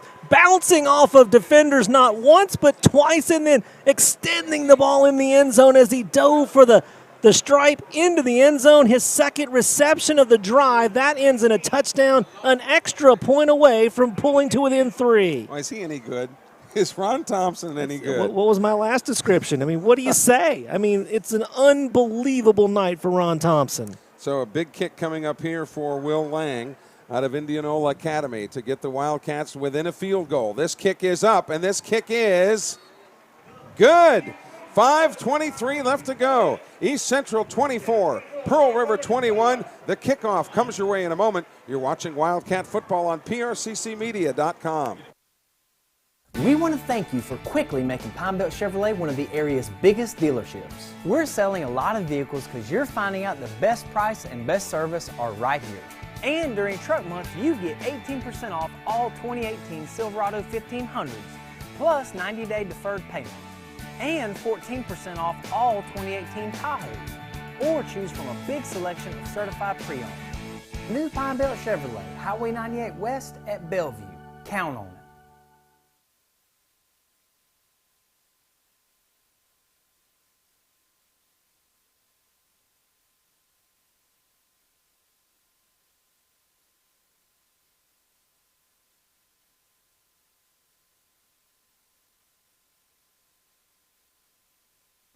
Back at Dobie Holden Stadium on the campus of Pearl River Community College in Pop Vegas. Kelly Sander along with Captain D, David Sutton. East Central 24, Pearl River 21. This is like a 15-round fight that Pearl River's won about the last 9 rounds. But there's still a couple more to go. The Pearl River defense will be called upon again to make a stop. Will Lang to boot this one away. It's to the far side of the field. A good kick that will be snagged at about the 9-yard line. Trying to come right straight up the middle, but not finding a lot of room, is Cavante Caston, who has a couple touchdown receptions tonight. And it looks like the Warriors will get it somewhere in the neighborhood of the 25-yard line. Call it the 26. So does the defense have another answer? I was going to say, Kelly, the Wildcats may very well need Will Lang one more time, and give him a lot of credit. Coming into this ball game, Kelly, he was only 1 for 3 on extra points, and 1 for 2 with only a 26-yard field goal, kicking field goals. Tonight, 2 for 2 kicking field goals from 40 and 22, and 2 for 2 extra points. They need every one of them. They might need a game tire in just a moment. Man, you got to have a kicker. 1st and 10. Working out of the shotgun is Mario Asagunla, the quarterback. Hands it off to the leading rusher in the league, James Smith III, and he is buried. No gain on the play. Pearl River's defense all over it, making the stop. A couple of guys in there, including Daryl Sims, the freshman linebacker out of Jeff Davis County High School. No gain, 2nd down and 10, clock moving with 4:55 left. James Smith got loose once for 30 yards in the second quarter, but in his other 20 carries, Kelly, he's only averaging 3 yards a carry. The Wildcats, for the entirety of the ball game, have been able to control him so far. 2nd down and 10. Asagunle wants to throw, does, to the sideline, and it is caught. But the momentum of the reception by Coburn carried him out of bounds. What a huge break, Kelly. There was nobody over there. That was a sure first down. He just couldn't put on the brakes before he stepped out of bounds. It was only a 2-yard gain. The Pearl River Wildcat defense has a 3rd and long with a chance to give their offense one more crack at this. Clock is moving with 4:22 left to go in regulation. Pearl River trails by 3. Big 3rd down and 8. Right here, Mario Asagunla, the quarterback, has time. Now flush from the pocket, will run. He is tripped up. He will not get there. He's 5 yards short as he was knocked down at about the 30-yard line. One of the Wildcats shaken up on the play at about the 28, so this will stop the clock. The defense comes through again. And actually, the player that's down there for Pearl River will get credited with the tackle because Asagunle had to try to hurdle him. Don't have a number on the defender, but while we wait, Kelly, this defense has absolutely been dominant. And that word, I think, is the perfect way to describe it. They have given only 2 first downs in the entirety of the second half to East Central. They've created 2 turnovers as well. And East Central, when they had to have it right there, even as much and as well as Pearl River has played for a little over 2 quarters, all they really needed, Kelly, was a couple of first downs. Couldn't even get close, and they're about to have to punt it away. We're still trying to get a number on the. Is that Eli Stringfellow? It is Eli Stringfellow out of Meridian.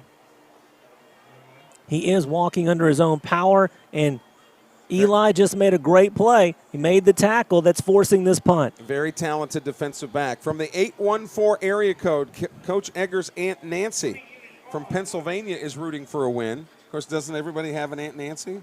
My kids do. 4th down and about 6 coming up. How about another one of those airmailed snaps? Well, this one is perfect. And kicking away from the return, the Wildcats will let this one get out of bounds at about the 36-yard line. All in all, not bad field position for the River Cats with 3:49 left to go. And remember, they've got all 3 timeouts at their disposal here, trailing East Central 24-21. Yeah, no reason to rush. Most likely, though, 4-down territory unless 3 quick plays happen. And if you want to go off the long field goal of the season, which we saw earlier from Will Lang, the Wildcats need to get it down to about the 23-yard line or so. So you're basically looking at about 40 yards on this drive to get down into Lang's range. And for heaven's sakes, protect the football. 1st and 10 for the Wildcats. Tavis Williams directing traffic. The sophomore out of Harrison Central High School gives it to Thompson. And boy, is he getting some work tonight. Thompson weaving his way up for a menial gain of about 2 yards there. So 2nd down, well, 1 yard officially. 2nd down and 9. 3:28 left to go in regulation. Pearl River just needs a field goal to tie. Again to Thompson. Thompson finds it a little bit more open in the middle there, but still only gets about 3 yards on the play. It'll bring up a 3rd down and about 6. But as Captain D just said, you would expect Pearl River to use all 4 downs, even though if they use their timeouts efficiently, they could probably get the ball back. But now we're south of 3 minutes left to go in regulation. Yeah, I said there's no reason to hurry, but you also don't want to take this much time. Ryan Trevathan, the offensive coordinator for Pearl River, working on the sideline tonight. Thompson, as a receiver, pulls it right straight ahead. Tavis Williams dives, but didn't get to the 1st down stake. He got up to about the 44, but he's got to get to the 46-yard line. I think they got to go for it right here. 2:35 to go, only 2 yards to get. You punt it away, you may not get the football back. So Jesse Purnell from Poplarville High School is in the ball game. Will it be the local guy that can get the big 1st down to keep the drive for Pearl River alive? The fans on their feet here. A nice crowd on hand at Dobie Holden with 2:13 left to go. On 4th down and 2. A hard count, and they jump. They jump. The It's Warriors a free play. have jumped. It is a free play. Streaking down the sideline, incomplete. But the Warriors jumped across the line. And the first hurdle that the Wildcats had to clear, Captain D, it appears they will get freely. Boy, what a great job by Tavis Williams. You know, that hard count, there's a science to that. You know, you want to do it just right. He did it right as he clapped because, you know, that's the new thing with quarterbacks. I say new, the last couple of years, that clap is when they call for the ball. He kind of yelled and clapped at the same time, and he got not 1 but 2 or 3 Warriors to jump across. That's a 1st down. It is offside against East Central. So the first thing that was problematic was the down. Well, that's not a problem now. On 1st down, 2 minutes, 1 second left to go. Remember, Pearl River just needs a field goal to tie. Again. Just a field goal, but a lot of things could happen before then. Trying to get it inside the 25 for a realistic field goal attempt, so they need about 26, 27 more yards, and they can start thinking game tire. Can the Wildcats pull this out in the waning moments of this game after trailing very early on and from way behind? 1st and 10. Tavis Williams at quarterback. Fakes the give to Purnell, now rolls to his left. He's in trouble and has to eat it at the 48-yard line. Easy to say, Kelly, but he should have thrown that away. You get the stoppage of the clock, which is so important. Plus, you don't lose the yard or two. That was one where Tavis Williams, he'll get told that in the weekly meetings, but right now that was an important 20 seconds that were just burned. And a loss of a yard on the play. 2nd down and 11. The Wildcats not necessarily concerned about downs. Play action again. Williams wants to throw, does, and he's intercepted at the 50-yard line. And pushed out of bounds going to the other end of the field is Kendrick Abney. And the Wildcats do have 3 timeouts. But with 1:22 left to go, that may have done it. They could get it back, Kelly, for sure, but if this score holds, you go back to the opener with a 20-point lead that they were not able to hold on to, and then you come to this one with a 24-point deficit that they weren't quite able to finish. Those are 2 breathtaking losses. You know, this Pearl River team, from that first quarter when they were down 21-0, then the very first possession of the second quarter, from that first possession down 24-0 to now, they have absolutely dominated this football game. The offense just couldn't cash in enough points. We'll see if the defense can give them one more Hail Mary sort of a chance. 1st and 10, you would expect that the Warriors are going to make them burn their timeouts. Handoff to Smith III, down to about the 35, and Pearl River does cash in one of its chips here, and they'll have 2 left, although there was a pickup of about 5 on the play. And it's one thing to use your timeouts, but you also obviously have to stop them. Indeed. So even if the Warriors were to get a 1st down, it would really be moot for Pearl River to stop the clock. The Wildcats looking for their first win of the year. The Warriors looking to extend a meager 2-game winning streak, but that came after a 7-game losing streak. If they're able to get this 1st down, Kelly, it would only be their 3rd since the 6-minute mark of the second quarter by my numbers. I mean, that's how dominant this Pearl River defense has been. And the Wildcat offense has been able to move the football, but 2 costly interceptions. There's never a good time for an interception, but that one was especially tough. 2nd down and 5.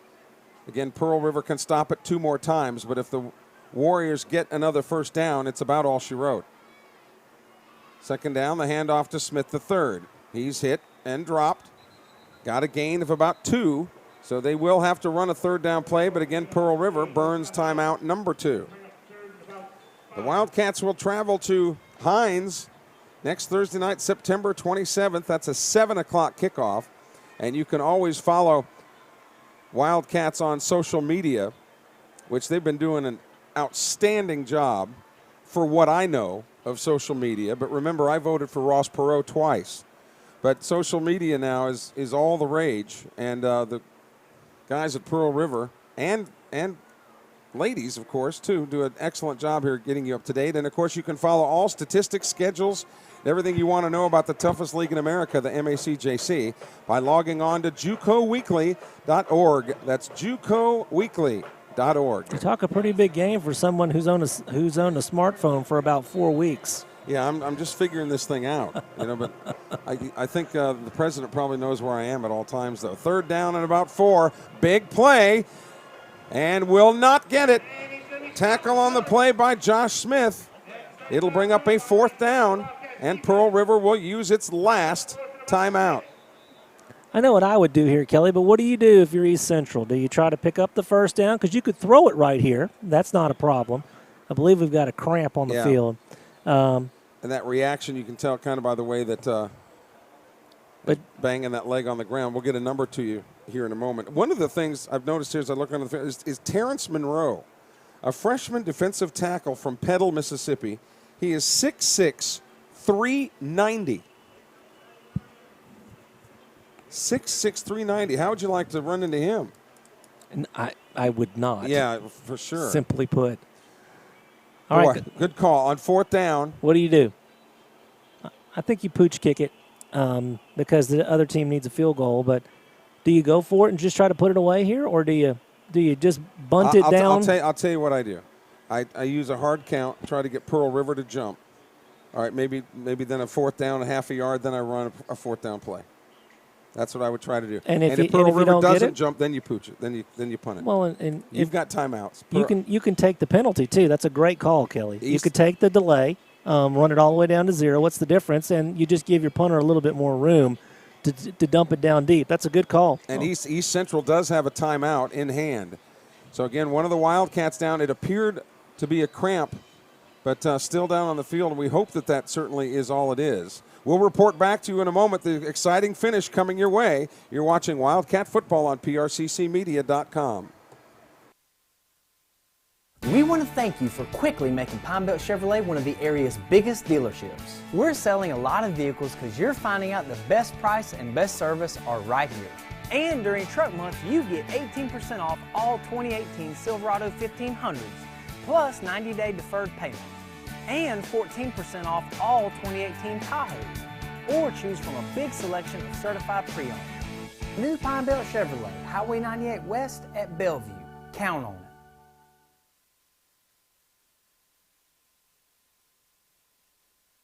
Hey, I'm Delana Harris from Pearl River Community College, and like football, life takes a great game plan, the right tools and equipment, and having an encouraging coach always helps. At PRCC, we have full academic offerings for the first 2 years of college and over 40 career and technical education programs. With personalized advising and a student-instructor ratio of 17-1, creating your game plan for success is easy. So come join our team at Pearl River Community College and enroll with the Maroon and Gold.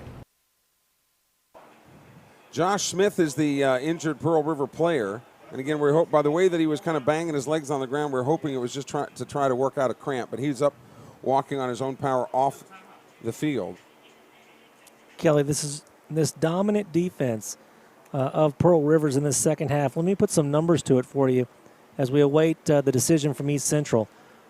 East Central only has 71 yards of total offense in the second half. And remember, 34 of those came on that throw that ended up being a strip for a turnover. Mm-hmm. So that was a turnover. So take that out of play. 37 yards is all Pearl River's defense has given up in the second half, and 2 first down, one of those by penalty. So 1 earned first down and 71 yards, 37 realistically. Boy, it's really a shame. I mean, all odds indicators would say that the Warriors would win this game, but the way that the Pearl River defense has performed, especially in the second half, it's almost a shame. 4th down, they do come out to try to run a play. We'll see if they try to get the Wildcats will stack. They'll try to stack the box, and they run a play anyway. And up the middle, he did get it. James Smith III kind of bumbles his way to a first down. Wow. But very quickly got the hole at the 25-yard line, and that's, as they say. What a gutsy call that was, Kelly. That's just saying, look, it's going to your horse. With the ball's on our racket, we'll go for it here, and we'll trust our defense essentially with what would have been less than a minute to go to hold Pearl River. If we don't get it, 10 yards later they got it, and now they'll just take a knee, and they will truly definition of escape with a victory. So into victory formation here are the Warriors. The East Central Warriors are going to go 3-1 on the year. When you look at the standings, Gulf Coast was undefeated at 3-0 coming into this game. Colin, JC, and East Central were 2-1. Hines and Southwest were 1-2. Pearl River was 0-3. This game is now officially over. East Central has defeated Pearl River 24-21. With the loss, Pearl River goes to 0-4, and the Warriors extend that winning streak to 3 and up their record to 3-1. Again, Kelly, I say that these two of these three losses that Pearl River's had here at Dobie Holden have been painful. I mean, this was a outstanding effort, and I'm not just saying that as in a, kind of a honorable mention sort of a way. I mean, Pearl River came out needing a good start. They got the worst start possible. I mean, they turn the football over. 2 plays later, there's a score. Then they go 3 and out, and a few plays later, there's another score. They're down 21-0 after 1, 24-0 after the first possession of the second quarter. Kelly, again, they lost last week 49-0, and in the previous week, they were outscored in the second half 45-2. I mean, you're looking at a team that had been outscored. Actually, it was 50. It was 101-2 coming in plus 24. They were outscored 125-2. If there were ever a team that you would go, they're about to fold their tents and take it to the house after this start, it's this Wildcat team, and they did the complete opposite. They controlled this game from the point they were down 24-0 until literally the last play of the ball game, yet the offense had some opportunities. You can go back in this ball game all the way back even to the last offensive possession of the second quarter, Kelly. They run the ball down to the 1-yard line with 1:02 to go, and then the snap over the head of the quarterback forces the ball back to the 16. They settle for a field goal. Well, what's the difference between a touchdown of 7 and a field goal of 3? It's 4, and you lose by 3. And that's just one. That's not, look, we're not trying to put it all in the center, but the point being there were multiple opportunities, and the offense just couldn't come up with enough points. But, again, you look at these stats, 129 yards for Pearl River in the fourth quarter, 23 for East Central. In the third quarter, 133-44.